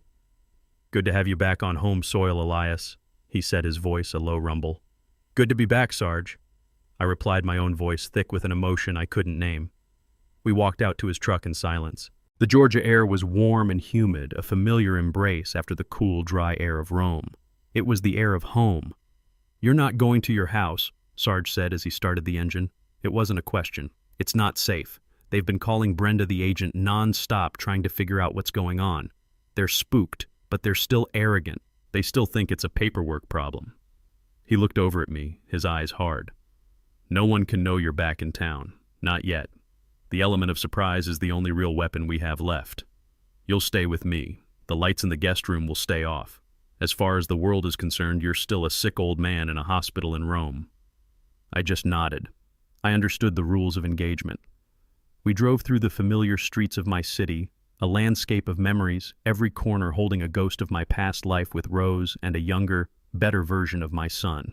As we turned onto his street, which was just a few blocks from my own, I could see the roof of my house over the tops of the trees. My home. It was right there, so close I could almost feel its warmth. But it was enemy territory now. We pulled into Sarge's driveway and went in through the side door quickly and quietly. He led me to a small, clean guest room at the back of the house. "You'll be safe here," he said. I stood at the window which looked out onto his backyard. I was home, but I was a prisoner. I was a soldier in a safe house, waiting and listening and preparing for the final assault. The waiting was the hardest part. I spent the next 2 days in the quiet sanctuary of Sarge's guest room, a ghost in my own neighborhood. Sarge was a perfect sentinel, bringing me food, updating me on the legal maneuvers of our lawyer David Chen, and otherwise leaving me to the quiet solitude I needed to prepare myself for what was to come. David had confirmed that the emergency injunction had been granted. The sale of my house was frozen solid. He had also confirmed that his letters and phone calls had sent tremors of panic through the real estate agency. Brenda Jackson, the agent, had apparently called him a dozen times, terrified of being implicated in a crime. But Marcus and Tiffany had gone quiet. They had returned from their vacation, and according to David, had simply told the agent they would handle the legal nuisance and be in touch. They were arrogant. They were confident, and they were walking straight into our trap. The day of the confrontation arrived a Thursday. Sarge had been watching my house from his window, a pair of old military binoculars resting on the sill. "They're home," he'd said to me that morning. Been in and out all day making phone calls. They look angry. Now, as the afternoon sun began to slant through the blinds of the guest room, Sarge came to the door. "David just called," he said, his voice a low rumble. "He's 5 minutes out. He's picking us up. It's time." I just nodded. I was ready. As I put on the clean-pressed shirt Sarge had lent me, I could see the final scene of their delusion playing out in my mind's eye as clearly as if I were a fly on the wall of my own home. I pictured them, Marcus and Tiffany, striding into the house, their faces a mask of irritation and entitlement. They would have just gotten off the phone with one of their own lawyers who would have likely underestimated David Chen and told them this was just a shakedown, a tactic to get more money. They would feel inconvenienced but not truly threatened. They still believed they held all the cards. I could hear their conversation as they walked into my living room. "I can't believe this," Marcus would be saying, throwing his expensive briefcase onto the sofa. "That ambulance chaser David Chen thinks he can scare me. I'll have our lawyers bury him in so much paperwork he'll be begging for mercy." His voice in my imagination was puffed up with a false, blustering bravado, the sound of a man desperately trying to convince himself that he was still in control. But Tiffany, her mind was always on the prize. She wouldn't be thinking about the legal battle. She would be thinking about the spoils of her victory. I could see her walking around the room, her nose wrinkled in distaste at the life Rose and I had so carefully built. She would run a finger over the old oak bookcase, checking for dust. She would look at the faded family photos on the mantelpiece with a cold, dismissive sneer. To her, these were not the treasured artifacts of a life well lived. They were just old junk that needed to be cleared out to make way for her new, superior taste. And then I saw her stop in front of my armchair. It wasn't a fancy chair. It was a big, comfortable, slightly worn leather armchair that I had bought 30 years ago.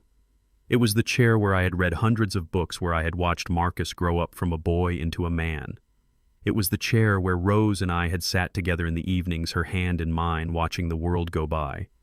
It was the chair where she had passed away peacefully in her sleep right by my side.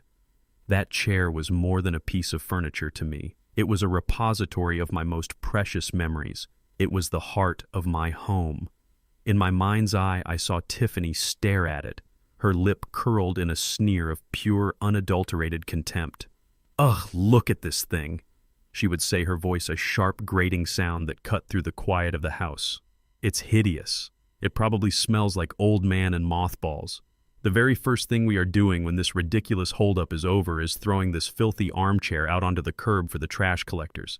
The imagined words were a physical blow, a desecration. It was the final, ultimate act of disrespect and attack not just on me, but on the memory of my wife. In that moment, any last lingering flicker of fatherly sentiment I might have harbored for my son was extinguished forever. The boy I had raised was gone. The man who stood in his place was a stranger, a monster, and he and his wife deserved every last ounce of the justice that was about to befall them. "Fine, whatever," I heard Marcus reply in my imagination, his voice dismissive. "Get rid of it. Get rid of all of it. I don't care. Let's just get this deal closed so we can finally move on with our lives and get to Buckhead." The scene in my mind faded. I was back in Sarge's guest room tying my shoes. The cold, hard rage in my chest had now been honed to a razor's edge. I was no longer just a father seeking to reclaim his home. I was a husband defending the honor of his wife's memory. A quiet knock came at the front door. "That's David," Sarge said from the living room. I stood up and smoothed down the front of my borrowed shirt. I walked out of the guest room and met Sarge in the hallway. He looked at me, his old soldier's eyes searching my face. He saw the look in my eyes and gave a single slow nod. "You ready for this, Elias?" he asked. "I'm ready, Sarge," I said, my voice quiet and steady. "Let's go end this." We parked down the street from my house in David Chen's impeccably clean and quiet sedan. We were far enough away to be inconspicuous, but close enough for me to see the front porch where my wife and I had spent so many summer evenings. Sarge sat in the front passenger seat, a silent, solid mountain of a man, his eyes fixed on my house with the unblinking intensity of a hawk. David was in the driver's seat, his hands resting calmly on the steering wheel, a picture of professional composure. And I was in the back, a ghost about to haunt his own home. The injunction was in place. The sale was frozen. All that was left was the final personal reckoning. We were a 3-man army waiting to spring our ambush. After 10 minutes that felt like 10 years, a sleek black BMW pulled into my driveway. "That's them," Sarge growled, his voice a low rumble. I watched as my son and his wife got out of the car. They didn't look like victors. They looked angry, their movements sharp and agitated. They were still puffed up with the arrogance of people who believed they were in the right, but now that arrogance was tinged with the frustration of an unexpected delay. They still thought this was a battle against incompetence, a fight against red tape. They had no idea they were walking into a war. As I watched Marcus jam his key into the lock of my front door, I closed my eyes. I didn't need to see what was happening. I could feel it. I could picture the entire scene in my mind's eye as clearly as if I were a fly on the wall of my own home. I knew every sound, every shadow, every creak of the floorboards in that house. In my mind, I saw them step inside, and the first thing that would have hit them was the silence. My house was old. It was never truly quiet. There was always the low, friendly hum of the refrigerator in the kitchen, the gentle tick-tock of the grandfather clock in the hallway, a wedding gift from Rose's parents. But Sarge, a meticulous old soldier, would have prepared the battlefield. He had gone in the night before. The refrigerator was unplugged. The clock had been stopped. The silence they walked into was not the silence of an empty house. It was the dead, unnatural silence of a tomb. "It's so quiet in here." I could hear Tiffany whisper, her voice echoing slightly in the stillness. "It's creepy." Marcus, ever the pragmatist, would have dismissed her. "It's an empty house, Tiff. What did you expect, a marching band?" He would have tossed his keys into the small ceramic bowl by the door, just like I always used to do. The clatter of the keys would have sounded like a gunshot in the dead quiet. The second thing they would have noticed was the cleanliness. The house was immaculate. Tiffany had complained that my house smelled of old man. Sarge had made sure to air it out, opening all the windows for hours. He had even run a dust rag over the main surfaces. The air would have smelled clean, neutral, and strangely impersonal. "Did you hire a cleaning service or something?" Tiffany would have asked, her voice a mixture of surprise and suspicion. It doesn't smell like him anymore." Her greatest wish to erase my presence had been granted, but instead of being satisfying, it was eerie. And then they would have started to notice the absences. Small things at first. The stack of old newspapers that I always kept on the coffee table was gone. My reading glasses, which perpetually rested on the end table next to my armchair, were missing. The faded, hand-knitted Afghan my wife had made, the one that was always draped over the back of the sofa, had vanished. Sarge had packed away a few of my most personal, everyday items. He hadn't emptied the house. He had just sterilized it. He had scrubbed my presence from the scene. "Where's all his junk?" I pictured Marcus asking, a frown on his face as he looked at the bare coffee table. His glasses, his papers. This would have been the first real flicker of doubt, the first sign that this was more than just a bureaucratic delay. The house didn't just feel empty. It felt like it had been deliberately, methodically erased. They would have moved further into the living room, their footsteps unnaturally loud on the hardwood floors. They were walking deeper and deeper into the trap. The house was no longer a home. It was a stage perfectly set for the final act of their drama. The quiet, the cleanliness, the absences. It would all be working on them, a subtle psychological assault designed to unnerve them, to make them feel like intruders in a place they thought they owned. I could see them standing in the center of the room now, their backs to the hallway I was about to walk down. Tiffany would be rubbing her arms, a sudden chill running through her. "Marcus, I don't like this," she would say, her voice a low, nervous whisper. "Something feels really, really wrong here." Marcus, trying to project a confidence he no longer felt, would have scoffed. "Don't be stupid," he would have said. "What could possibly be wrong?" My eyes snapped open. I was back in the car. David Chen looked at me in the rearview mirror. He saw the cold, hard resolve on my face and gave a single slow nod.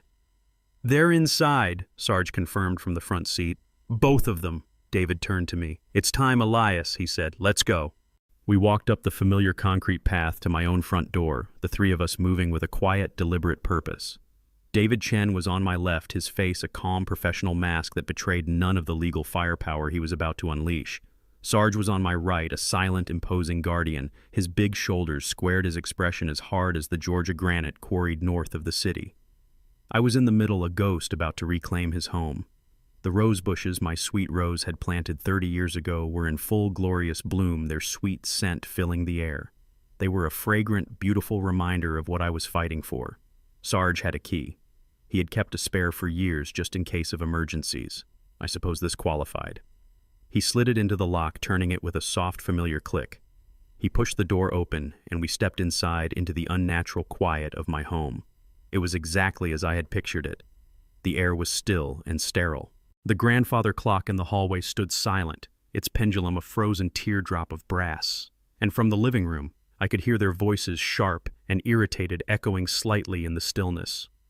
"I'm telling you, Marcus, a legal inquiry doesn't just happen," Tiffany was saying, her voice a high-pitched whine of anxiety. "Someone is behind this. It can't just be a random audit." "And who would it be?" Marcus snapped back, his voice thick with frustration and arrogance. "Think about it, Tiff. Who even knows your parents? My dad's senile old army buddy. They don't have the resources to hire a lawyer like this David Chen. It's a fluke, a bureaucratic nightmare. It'll be sorted out."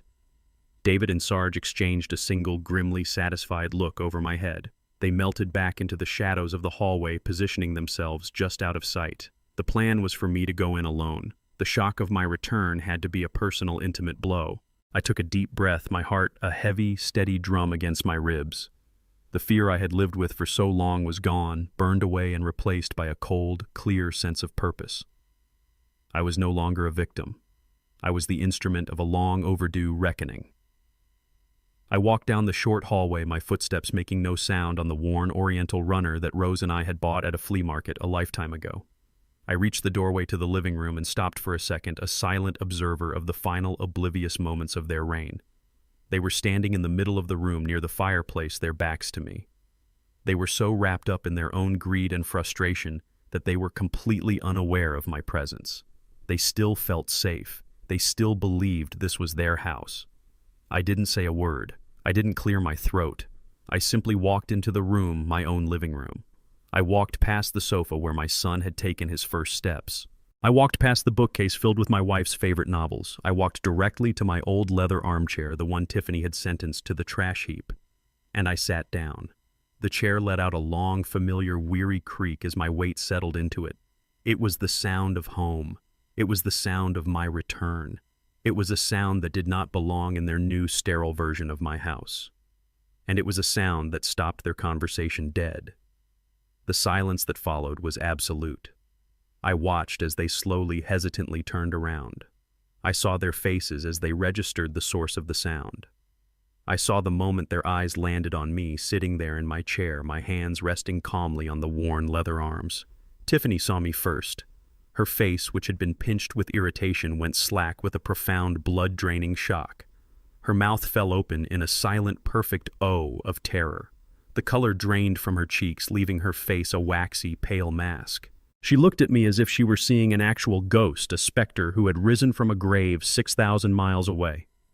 Her meticulously constructed world of lies and entitlement shattered in that single silent instant.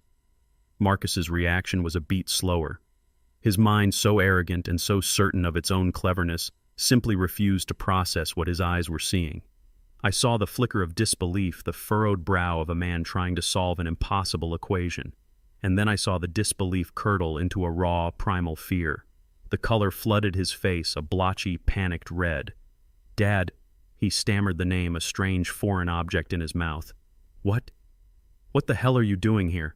You're supposed to be—" He stopped himself, his own lies catching in his throat. He couldn't say, "in a hospital." He couldn't say confused, because the man sitting in the chair in front of him was not confused. I didn't say a word. I just sat there in my throne of memories and held their gazes. I looked at my son and I looked at his wife, and I let the full, crushing weight of my impossible return settle upon them. I let them drown in the silence for a long, long moment. I wanted them to feel the foundations of their world cracking beneath their feet. I wanted them to understand in that silent, terrifying moment that their story was over, and that mine was about to begin. The silence in the living room was a living thing. It was thick and heavy, pressing in on us, a silence made of shock, fear, and the deafening sound of a meticulously constructed world falling to pieces. I let them marinate in it. I let them stare at the ghost in the armchair, the ghost they had created and thought they had left 6,000 miles away. I watched as the color ebbed and flowed in my son's face, a chaotic tide of crimson and pale white. I saw the pure animal terror in Tiffany's eyes, the look of a predator who has suddenly shockingly found itself caught in a hunter's trap. They had been so confident, so arrogant, so certain of their victory. And in the space of a single creaking sound from an old leather chair, their entire universe had been turned upside down. When I finally spoke, my voice was not the voice they remembered. It was not the soft, tired voice of the old man they had so easily dismissed. It was calm. It was quiet. But it was filled with the cold, hard weight of a final judgment. I even allowed myself a small, gentle smile, a smile that was 1,000 times more terrifying than any shout would have been. "Oh," I said, my voice cutting through the silence like a shard of glass. "You're back." I was beginning to worry. I paused, letting the words hang in the air, letting the sheer, impossible domesticity of the greeting collide with the horror on their faces. "I have a surprise for you." My words seemed to break the spell that had frozen them in place. Tiffany let out a small, strangled gasp, a sound like a small animal being snared. But Marcus, my son, reacted with the only emotion he had left, blustering, panicked rage. It was the last desperate defense of a bully who has just been punched in the mouth. "What is this?" he sputtered, his voice a half-strangled croak. "How did you get here? You're sick. You're supposed to be in a hospital." He was still clinging to the wreckage of his own lie, trying to will it back into existence. "Sick?" I asked, my voice still quiet, my smile never wavering. "No, son. I've never felt clearer in my life. I had a long flight. It gave me a lot of time to think. About things, about family, about promises. I let my gaze drift for a moment as if I were just a man making casual conversation in his own living room. And I wasn't in a hospital. I was in a hotel. A very cheap hotel. And then for a little while I was on a park bench. It gets quite cold in Rome at night, colder than you'd think." Every word was a small, precise blow, a dismantling of their carefully constructed narrative. I wasn't shouting. I wasn't accusing. I was just stating the facts, and the simple, unadorned truth was more devastating than any accusation could ever be. Tiffany began to tremble, her eyes darting from me to Marcus and back again as if looking for an escape route that didn't exist. "This is insane," Marcus said, his voice rising, becoming shrill. He took a step forward, his hands clenched into fists at his sides. He was trying to reassert his dominance, to physically intimidate the old man in the chair. "I don't know what kind of game you're playing, Dad, but it's over. You are not well. You signed the papers. This house is being sold. You have no rights here." "Rights," I mused, tapping a finger on the worn arm of my chair. "That's a funny word for you to use." I believe the phrase Tiffany used was, "The old man has no rights anymore." At the sound of her own words being repeated back to her, a small choked sob escaped Tiffany's lips. Her eyes widened in terror. She looked at Marcus, her expression a silent, screaming question. How could he know that? The foundation of their world was not just cracking anymore, it was turning to dust beneath their feet. Marcus stopped in his tracks, his face a mask of pure, baffled rage. He couldn't comprehend how his perfectly contained crime could have unraveled so completely. He was a man who believed he was 2, 3, 10 steps ahead of everyone else, and he had just realized he wasn't even playing the same game. "That's right," I said. My voice still calm, still quiet. The calm at the very center of the hurricane. I heard all about the open house. I heard about the cash offer. I heard all about your new dream home in Buckhead. I leaned forward slightly in my chair, the small movement making both of them flinch. "You see, that's my surprise for you. You thought you were working in the dark. But I've been watching you. I've been listening to every single solitary lying word. I let the full weight of that statement sink in. I let them imagine the impossible, that I had been there all along, a ghost in their machine. And then just as the panic in their eyes reached a fever pitch, I delivered the final devastating blow. I raised my voice for the first time, not in anger, but in a clear, commanding tone that filled the room. "All right, gentlemen," I called out towards the empty hallway. "I think they're ready for the rest of the surprise now." My voice, calm and clear, echoed in the unnatural silence of the living room. For a moment, nothing happened. Marcus and Tiffany just stared at me, their faces a mixture of confusion and a new dawning terror. Who was I talking to? They thought we were alone. They thought the battle was between them and the ghost in the chair, but they had misunderstood the nature of the war they had started. I was not alone. I had an army. And then my army appeared. Two figures emerged from the shadows of the hallway and stepped into the light of the living room. They moved with a slow, deliberate purpose, their presence instantly changing the entire dynamic of the room. It was no longer a living room. It was a courtroom. It was a boardroom. It was a place of judgment. On my right stood Sarge. He had worn his Sunday best, a dark suit that was a little too tight in the shoulders, a crisp white shirt and a somber tie. But the suit couldn't conceal the man he was. He stood ramrod straight, his back like a steel girder, his big, calloused hands held loosely at his sides. His face, a landscape of wrinkles and old battles, was set in a mask of cold, righteous fury. He looked at Marcus and Tiffany with the undisguised contempt of a lifelong soldier looking at a pair of cowards who had betrayed their own blood. He was the embodiment of loyalty, of honor, of a friendship that had been violated. He was my witness. On my left stood David Chen. He was the picture of cool, legal authority. His suit was perfectly tailored, his shoes polished to a mirror shine. He held a handsome leather briefcase in one hand, and his expression was one of complete, unshakable, professional calm. There was no anger in his eyes, no emotion at all. There was only a sharp, analytical intelligence, the focused gaze of a master chess player who sees the entire board and knows with absolute certainty that he is 3 moves away from checkmate. He was the embodiment of the law of the system. They had tried to manipulate a system that was now turning on them with its full and terrible weight. He was my executioner. They walked calmly and deliberately across the room and stood on either side of my armchair flanking me. We were a united front, a trinity of old-fashioned dignity, unwavering loyalty, and lethal modern law. The balance of power in the room, which had been 2 against 1, had not just shifted. It had been completely and irrevocably overturned. And that was the moment they finally understood. It was the moment the last desperate hope they had been clinging to finally died. This wasn't a fluke. This wasn't a bureaucratic mistake. This wasn't a shakedown from a second-rate lawyer. This was a coordinated, intelligent, and devastatingly effective counterattack. This was an ambush. And they had walked right into the kill zone. Tiffany was the first to break. A small, wretched whimper escaped her lips. The color that had drained from her face earlier did not return. She looked as if she had seen death itself. She stumbled backward, her hand flying to her mouth, her eyes wide with a terror so profound it was almost pitiful.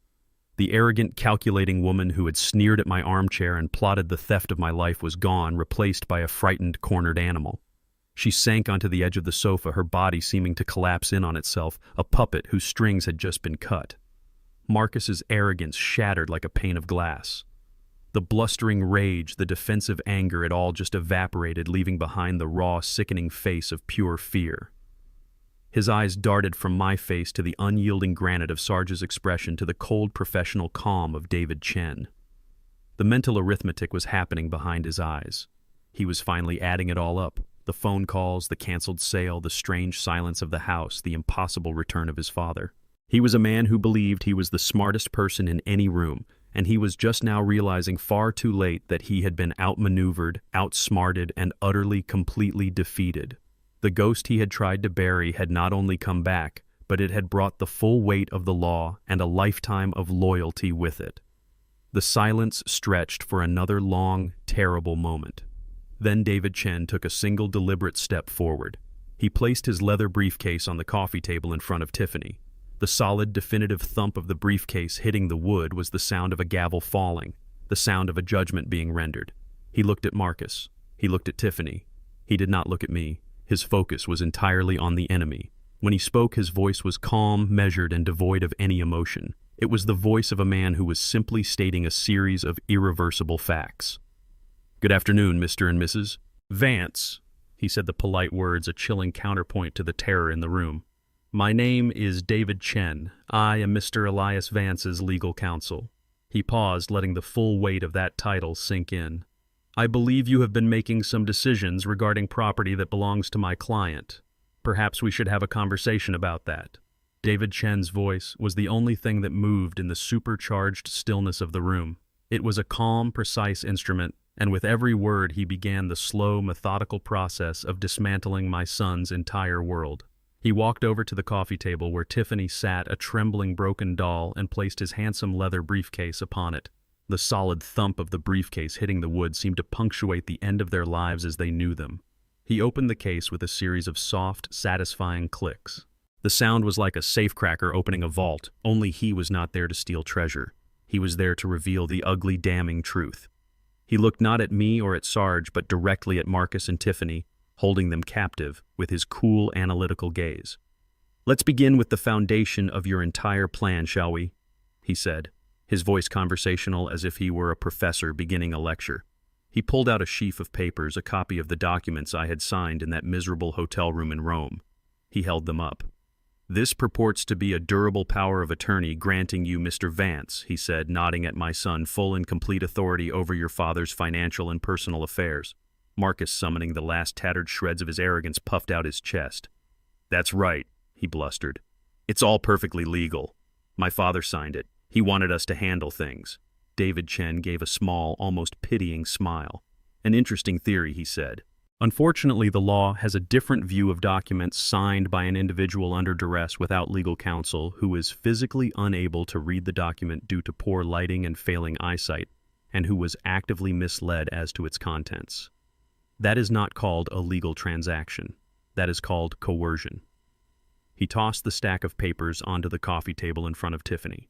They landed with a soft, dismissive slap. As of 9:00 a.m. this past Monday morning, a Fulton County judge agreed with my assessment. An emergency court order was signed nullifying this document in its entirety. It is, as of this moment, a legally worthless piece of paper. You have no authority. You have no power. It's over. The first blow had landed. I watched as the last bit of blustering confidence drained from my son's face, replaced by a pasty, sickly pallor. Their primary weapon, the legal document they thought gave them absolute power, had just been turned to ash. "But that," David continued, his voice dropping slightly, "is merely a civil matter, a contractual dispute. Let's move on to the more criminal aspects of your enterprise." He reached into his jacket pocket and pulled out his smartphone. He held it up. "Now let's talk about the open house last Saturday." He looked directly at Tiffany, and for the first time his calm demeanor was touched by a hint of ice. "Mrs. Vance," he said, his voice soft but carrying an undeniable menace. "Does this phrase sound familiar to you?" He paused, letting the silence stretch before delivering the killing blow. "The old man has no rights anymore." A terrible, strangled sound came from Tiffany's throat. The color which had already drained from her face seemed to drain away a second time, leaving her skin the color of old parchment. The sound of her own voice, her own arrogant, cruel words being repeated back to her in this room of judgment, was a blow from which she would not recover. She began to sob, not with tears of remorse, but with the dry, ragged sobs of a creature that has been utterly and completely defeated. "That was you, was it not?" Mrs. Vance. David pressed on his voice, relentless. "As recorded by a potential buyer who was, shall we say, very interested in the seller's motivations. A recording in which you also admit that the power of attorney was a tool to circumvent your father-in-law's legal rights, and you detail your plans to use the proceeds of the fraudulent sale to purchase a new home in Buckhead. It's a fascinating piece of audio. I'm sure a jury would agree." And then came the final crushing weight. David reached back into his briefcase and pulled out one last document. It was bound in an official-looking blue cover, and finally he said, his voice now devoid of all irony, all menace, This is the reason we are all here. This is a copy of an official report filed by Consular Agent Aisha Williams at the United States Embassy in Rome." He held it up for them to see. "It details the state in which my client, Mr. Vance, was found, abandoned in a foreign country, drugged with a sedative administered without his knowledge or consent, and systematically stripped of all personal identification currency and communication devices." He placed the document gently on the coffee table on top of the now useless power of attorney papers. "That moves this situation out of a simple real estate dispute and into the realm of very serious federal and international crimes. Kidnapping, wire fraud, passport fraud. I've had a preliminary conversation with a friend of mine at the U.S. Attorney's Office. He found the story very interesting. That was it. The final card had been played. I watched my son, He wasn't angry anymore. He wasn't arrogant. He looked small. He looked broken. He stared at the pile of documents on the coffee table, the worthless power of attorney, the specter of the audio recording, the terrifying reality of the federal report. And he finally understood. He had not just been caught. He had been systematically, brilliantly, and completely dismantled. The trap he had so cleverly set for me had snapped shut not on my leg but around his own neck. David Chen let the full weight of the evidence settle in the room. He let the truth of the federal report, the undeniable proof of the audio recording, and the legal nullity of the power of attorney do their work. He was a master of the calculated pause, and in that silence I watched the last vestiges of my son's identity crumble away. He was no longer a son, no longer a businessman, no longer a husband. He was a defendant, a common criminal caught red-handed with nowhere left to run. Tiffany had collapsed into a series of quiet, ragged sobs, her face buried in her hands. The fight was over. All that was left was the sentencing. David Chen reached into his briefcase one last time. He moved with a deliberate, almost ceremonial slowness. He pulled out one final document. It was not a flimsy stack of papers like the one my son had used to betray me. This was a thick, formal-looking document bound in a handsome blue cover tied with a simple, elegant ribbon. It was a document that radiated power and permanence. He placed it on the coffee table with a soft, definitive thud. "Now that we have established the facts," he said, his voice calm and level, "let's discuss the consequences. And more importantly, let's discuss the future." He looked directly at Marcus. "You based your entire plan on one simple assumption," David said. "You assumed that this house and your father's other assets would one day be yours. You saw it as your inheritance, your birthright. You were so eager to claim it that you decided to accelerate the process. This was a profound miscalculation." He gently tapped the blue-bound document. "While you were away in Europe enjoying a vacation funded by your father's life savings. Mr. Vance was a very busy man. With my assistance, he took a series of decisive legal steps to secure his legacy. He let the suspense build for a moment before delivering the finishing blow. Mr. Vance," he announced, his voice clear and resonant, filling the silent room, "has established the Rose Vance Irrevocable Trust named in honor of his late wife." The words seemed to hang in the air, meaningless at first to Marcus and Tiffany. I saw a flicker of confusion on my son's face. A trust. What does that mean? David Chen was more than happy to explain. "An irrevocable trust, Mr. and Mrs. Vance," he said, his tone shifting into that of a patient but merciless professor, "is a legal fortress. It means that the assets placed within it, in this case, this house and all of your father's liquid assets, no longer belong to him. They belong to the trust itself. They cannot be sold. They cannot be borrowed against. They cannot be used as collateral. They cannot be touched by you or by anyone else ever. They are permanently and legally locked away for the stated purpose of the trust. And that purpose can never be changed." Tiffany looked up from her hands, her tear-streaked face a mask of horrified comprehension. I could see the question in her eyes. "What purpose?" David answered her unspoken question. "The sole beneficiary of the Rose Vance Irrevocable Trust is a new charitable foundation," he explained. "The foundation's mission, as outlined in this document, is to provide support resources and community for elderly African American citizens and veterans in the greater Atlanta area. A place for men and women like your father. Mr. Vance will serve as the lifetime non-salaried director of this foundation." The poetic justice of it was a thing of terrible, beautiful symmetry. The very house they had tried to steal to fund their selfish, materialistic dreams was now a permanent monument to the very people they disdained. The money they had coveted would now be used to help the community they had been so desperate to escape. It was the ultimate final rebuke of their entire value system. But David Chen was not finished. There was one last personal cut to be made. "This document," he said, gesturing to the trust, "also contains a legally binding update to your father's last will and testament. It includes a specific clause, Marcus." He looked my son directly in the eye, and his voice was cold as a winter grave. "You have been formally and completely disinherited. You will not receive one dime, not from the trust, not from any personal property, not from anything, not now, not ever. Your name has been erased." That was it. That was the sound of the end of my son's world. He just stared, his mouth slightly agape, his face a blank mask of utter devastation. The boy who had been promised everything, who felt entitled to everything, had just been left with absolutely nothing.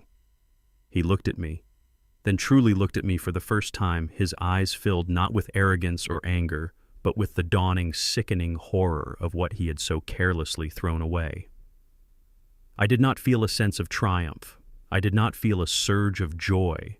I just felt a profound and deeply painful sense of peace. It was the grim peace of a surgeon who has just completed a painful but necessary amputation. The cancer that had been poisoning my life had finally and irrevocably been cut away. The final devastating words of David Chen, "You have been formally and completely disinherited," settled over the room, not with a bang, but with a profound and terrifying silence. The air itself seemed to grow heavy, thick with the weight of a future that had just been erased. I watched my son and his wife from the quiet citadel of my armchair. I had expected them to scream, to rage, to protest, but the blow had been too swift, too absolute. Their minds, so accustomed to victory and entitlement, simply could not process the totality of their defeat. Marcus was the first to break the silence, but it wasn't with a word. It was with a laugh. It was a strange, sharp, incredulous bark of a sound completely devoid of humor. "A trust," he said, a wild, disbelieving look in his eyes. He looked from David to Sarge and then to me. "A charity. You're joking, right? This is a joke. A sick, twisted joke." He was looking for an escape hatch, a sign that this was all just an elaborate, cruel prank. His mind was rejecting the reality of the situation, clinging to the wreckage of the world he had inhabited just 5 minutes earlier, a world in which he was the master of his own destiny. Tiffany, however, was not laughing. She understood the language of the law, the cold finality of words like irrevocable. She was staring at the handsome blue-bound document on the coffee table as if it were a venomous snake coiled and ready to strike. Her shock was a silent, blood-draining thing. I could see her dream of a Buckhead mansion, of a life of effortless luxury, crumbling to dust behind her terrified, vacant eyes. She had gambled everything on her husband's arrogant plan, and in a single devastating moment, she had lost. When Marcus realized that no one was laughing with him, that this was not a joke, his disbelief began to curdle into a hot, violent rage. The cornered animal finally bared its teeth. His face turned a blotchy, furious red, and he spun on me, his finger jabbing the air. "You!" he screamed, his voice cracking with a strangled fury. "You did this. After everything I did for you, I brought you on the trip of a lifetime to Rome. This is how you repay me, by giving my house away to a bunch of strangers." The sheer, breathtaking narcissism of the statement was a thing to behold. Even now, standing on the precipice of his own ruin, he was trying to cast himself as the victim, me as the ungrateful patriarch. He took a single aggressive step towards my chair, his hands clenched into white-knuckled fists. But before he could take a second step, Sarge shifted his weight, a small, almost imperceptible movement that was nonetheless a silent, absolute promise of a world of hurt. Marcus stopped dead in his tracks. With her husband's physical aggression thwarted, Tiffany's shock finally found its voice, and it was a voice of pure, undiluted venom. But her rage was not directed at me, it was directed at the fool she had married. "You told me this was handled," she hissed, her voice a low, vicious whisper that was somehow more terrifying than my son's shouting. She rose from the sofa, her body trembling with a fury that was almost feral. "You told me he was a confused old man. You told me those papers were ironclad. You told me he had no rights." She was practically spitting the words at him now. "You fool. You arrogant, useless, stupid fool. You ruined everything." The great partnership, the conspiracy built on a shared sense of superiority, had shattered, and they were now turning on each other, two starving wolves trapped in a cage with nothing left to devour but themselves. And then, as quickly as it had erupted, the anger died, its fuel of arrogance and hope completely spent. And what was left was only the cold, empty abyss of despair. The fight went out of them. Tiffany's rage collapsed into a gut-wrenching, ugly sob. She sank back onto the sofa, her hands covering her face, her body shaking with the full, devastating weight of her loss. These were not the performative tears of a manipulator. These were the ragged, hopeless sobs of a person who has just realized that their entire life has become a smoking ruin. Marcus just stood there, deflated. The rage, the bluster, the arrogance, it all just drained out of him, leaving behind an empty, hollowed-out shell. He looked around the living room at the walls, the furniture, the ghosts of a happy life that could now never be his. He looked at the wreckage of his marriage, at the sobbing woman on the sofa. And then finally he looked at me. The anger was gone. The hatred was gone. All that was left in his eyes was a vast, empty, and bottomless despair. He saw, I think, for the very first time, the full and terrible scope of what he had done, of what he had lost. It was not just a house. It was not just the money. He had lost his father. He had lost his past. He had lost his soul. He stumbled backward and collapsed into a chair, his head falling into his hands. The room was now filled with the sound of Tiffany's weeping and the even more terrible sound of my son's silent, absolute despair. I felt no joy in their destruction. I just felt a great and terrible sadness. The war was over, and there were no victors, only survivors. The sound of Tiffany's weeping was the only sound in the room, a thin, pathetic thread of noise in a vast ocean of silence. My son Marcus just sat there, his head in his hands, a man completely hollowed out by the sudden and total implosion of his life. I looked at the two of them, the architects of my near destruction, and I felt nothing. Not rage, not pity, not even the grim satisfaction of victory. I just felt a profound and weary sense of finality. The storm had passed, and all that was left was the wreckage. David Chen, ever the master of the moment, let the silence stretch for another long minute, allowing the full weight of their new reality to crush them. Then he moved. He reached into his briefcase one last time and produced another, much thinner set of documents. He placed them on the coffee table in front of Marcus, on top of the pile of damning evidence. The soft rustle of the paper seemed to make both of them flinch. David then looked at me and gave a single, almost imperceptible nod. He had built the gallows. It was now my place as the wronged party to deliver the final sentence. I took a deep breath, the air in my own living room tasting clean and fresh for the first time. I stood up from my armchair. The movement was slow, a little stiff, but it was the movement of a king reclaiming his throne. Marcus and Tiffany both looked up at me, their eyes wide with a new kind of fear. The fear of the unknown. They had no idea what came next. "You two," I began, my voice quiet, but carrying the unmistakable weight of absolute authority. "You tried to destroy me. You drugged me. You threw me away in a foreign country like a piece of trash and left me to die. You tried to steal 50 years of my life's work, 50 years of my history with my wife Rose. You tried to erase me from my own life." I let the indictment hang in the air, a simple, brutal statement of fact. "As I see it," I continued, "you have two paths forward from this room, and only two." I pointed a steady finger towards the door. "The first path leads downtown to the Fulton County Courthouse. Mr. Chen has prepared a full criminal complaint. Given the irrefutable evidence we have, you will both be facing a host of felony charges: financial elder abuse, forgery, conspiracy to commit fraud, and that's before the federal authorities get involved with the matter of what happened in Rome." I let my gaze rest on my son. "You will lose everything. You will be disgraced. And you will go to prison for a very, very long time, and make no mistake, every single day you are in there, you will know that you deserved it." The word prison seemed to suck the last of the air from the room. Tiffany let out a small, terrified gasp. "Then," I said, my voice softening almost to a whisper, "there is a second path." I gestured to the new set of documents David had placed on the table. "This is a settlement agreement. It is a full and legal confession to every crime you have committed against me. It contains a complete and total relinquishment of any and all future claims on my estate, my person, or the Rose Vance Trust. It contains a non-disclosure agreement swearing you to absolute and eternal silence about these events. It is in short the document that erases you from my life just as you tried to erase me from yours." I looked at Marcus. I looked at Tiffany. I held their terrified gazes. "The choice is yours to make," I said, delivering the final quiet ultimatum. "You will sign these papers right now.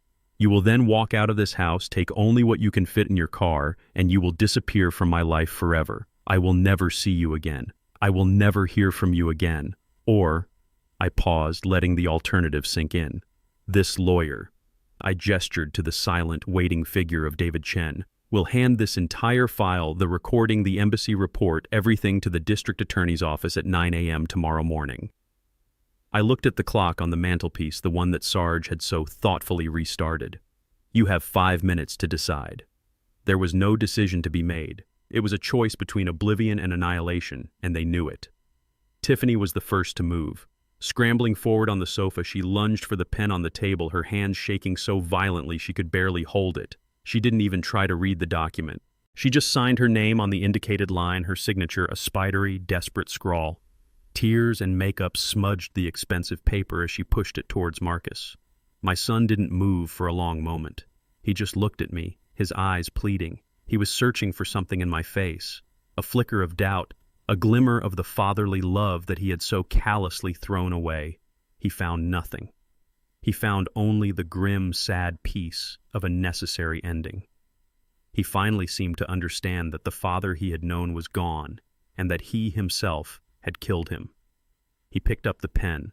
His hand was surprisingly steady as he signed his name, the single simple act that severed the last thread connecting him to his family, his past, and his future. David Chen stepped forward and collected the signed documents. He placed them carefully in his briefcase. The transaction was complete. I looked at the two broken people sitting in my living room. There was nothing left to say. I turned my back on them and walked towards the window, looking out at the old oak tree in my front yard. "Get out of my house," I said, my voice quiet but absolute. They left without another word. I stood at my living room window and watched them, two strangers, as they got into their expensive car, the one my money had likely paid for, and drove away. They didn't look back. I watched until their taillights disappeared at the end of the street, a final fading red ember of a life that had now been extinguished. I was alone in my house for the first time in what felt like a lifetime. It was quiet, but it was no longer the dead, sterile silence of a crime scene. It was a gentle, peaceful quiet. The grandfather clock in the hallway seemed to start ticking again, its steady, familiar rhythm, a comforting heartbeat in the stillness. My house was no longer just a house. It was a home again, and it was mine. 3 months later, the Georgia summer had settled in a thick, warm blanket of sweet-smelling jasmine and the lazy buzz of cicadas. I was sitting on my back patio in a comfortable new rocking chair, a tall glass of iced tea sweating on the small table beside me. Across from me in a matching chair sat Sarge. We weren't talking much. We didn't need to. After 50 years of friendship, silence was a language we both spoke fluently. The late afternoon sun filtered through the broad green leaves of the old oak tree in my backyard, dappling the lawn with shifting patterns of light and shadow. From inside the house, through the open screen door, came a sound that had been absent for far too long, the sound of laughter. Not the forced, polite laughter of a strained family dinner, but the bright, uninhibited, joyous sound of children. It was Thursday, which was Arts and Crafts Day, at the new Rose Vance Community Center. My house was no longer just my home. It was a place of refuge, a place of community. 3 days a week, the living room where my life had nearly been dismantled was now filled with elderly men and women from the neighborhood playing chess and bridge, sharing stories. 2 days a week, it was a free after-school tutoring center for local kids. The Rose Vance Trust was doing exactly what it was meant to do. It was giving back. It was building something new and beautiful on the ashes of something old and broken. Sarge took a long sip of his iced tea. "Sounds like they're having a good time in there," he grumbled, but there was a deep satisfaction in his voice. He had become the unofficial handyman and security chief for the center, and he guarded its mission with the same fierce loyalty with which he had guarded me. "They always do," I said, a small, genuine smile on my face. "Mrs. Henderson's granddaughter just won the county spelling bee. She says it's because of the tutoring." "Humph," Sarge grunted, but I could see the pride in his eyes. We sat in a comfortable silence for a few more minutes, listening to the happy sounds from the house. I thought about Marcus and Tiffany. I didn't know where they had gone. David Chen had handled the final messy details of their departure. They had vanished, erased from my life as completely as I had been erased from theirs. I did not hate them. Hate was a heavy burden, and I was too old and too tired to carry it. I just felt a profound and deeply painful sadness for the boy who had once promised me a Cadillac and for the man he had never become. His greed had been a bottomless pit, and in the end it had swallowed him whole. I had found a new purpose. I was no longer just a retiree waiting out my final years. I was the director of a foundation. I had meetings to attend, budgets to approve, programs to oversee. I was busy. I was useful. I was part of a community that needed me, and that I in turn desperately needed. I had taken the ugliest chapter of my life, and I had found a way to turn it into a legacy of kindness, a testament to the memory of my Rose. My son had tried to steal my house. Instead, he had given me a home in a way he could never have imagined. Sarge cleared his throat. "You know," he said, looking out at the yard, "Rose would have loved this. She always said this house was too quiet." I looked over at my old friend, this man who was more of a brother to me than any blood relative could ever be, and I felt a surge of gratitude so powerful it almost took my breath away. He had been my anchor in the storm, my soldier in the battle. "Yes, she would have, Sarge," I said, my voice a little thick. "Yes, she would have." The laughter from inside the house swelled for a moment, a bright, beautiful chorus of life and hope. I leaned back in my rocking chair, closed my eyes, and let the warm Georgia sun wash over me. The war was over, and I was finally truly at peace. Trust once shattered is a mirror broken into 1,000 pieces. You can try to glue them back together, but the cracks will always show. I learned that true strength isn't found in the blood we share, but in the respect we earn and the dignity we refuse to surrender. Sometimes protecting your peace means having the courage to cut away the parts of your life that seek to poison it, even if it's your own flesh and blood. In the end, a home is not built with wood and nails, but with love and integrity. And that is a foundation no betrayal can ever truly demolish. If you want to hear more stories about ordinary people finding extraordinary strength in the face of adversity, please like this video and subscribe to the channel. There are many more journeys waiting to be shared. Thank you for your time. Be well and take care of each other.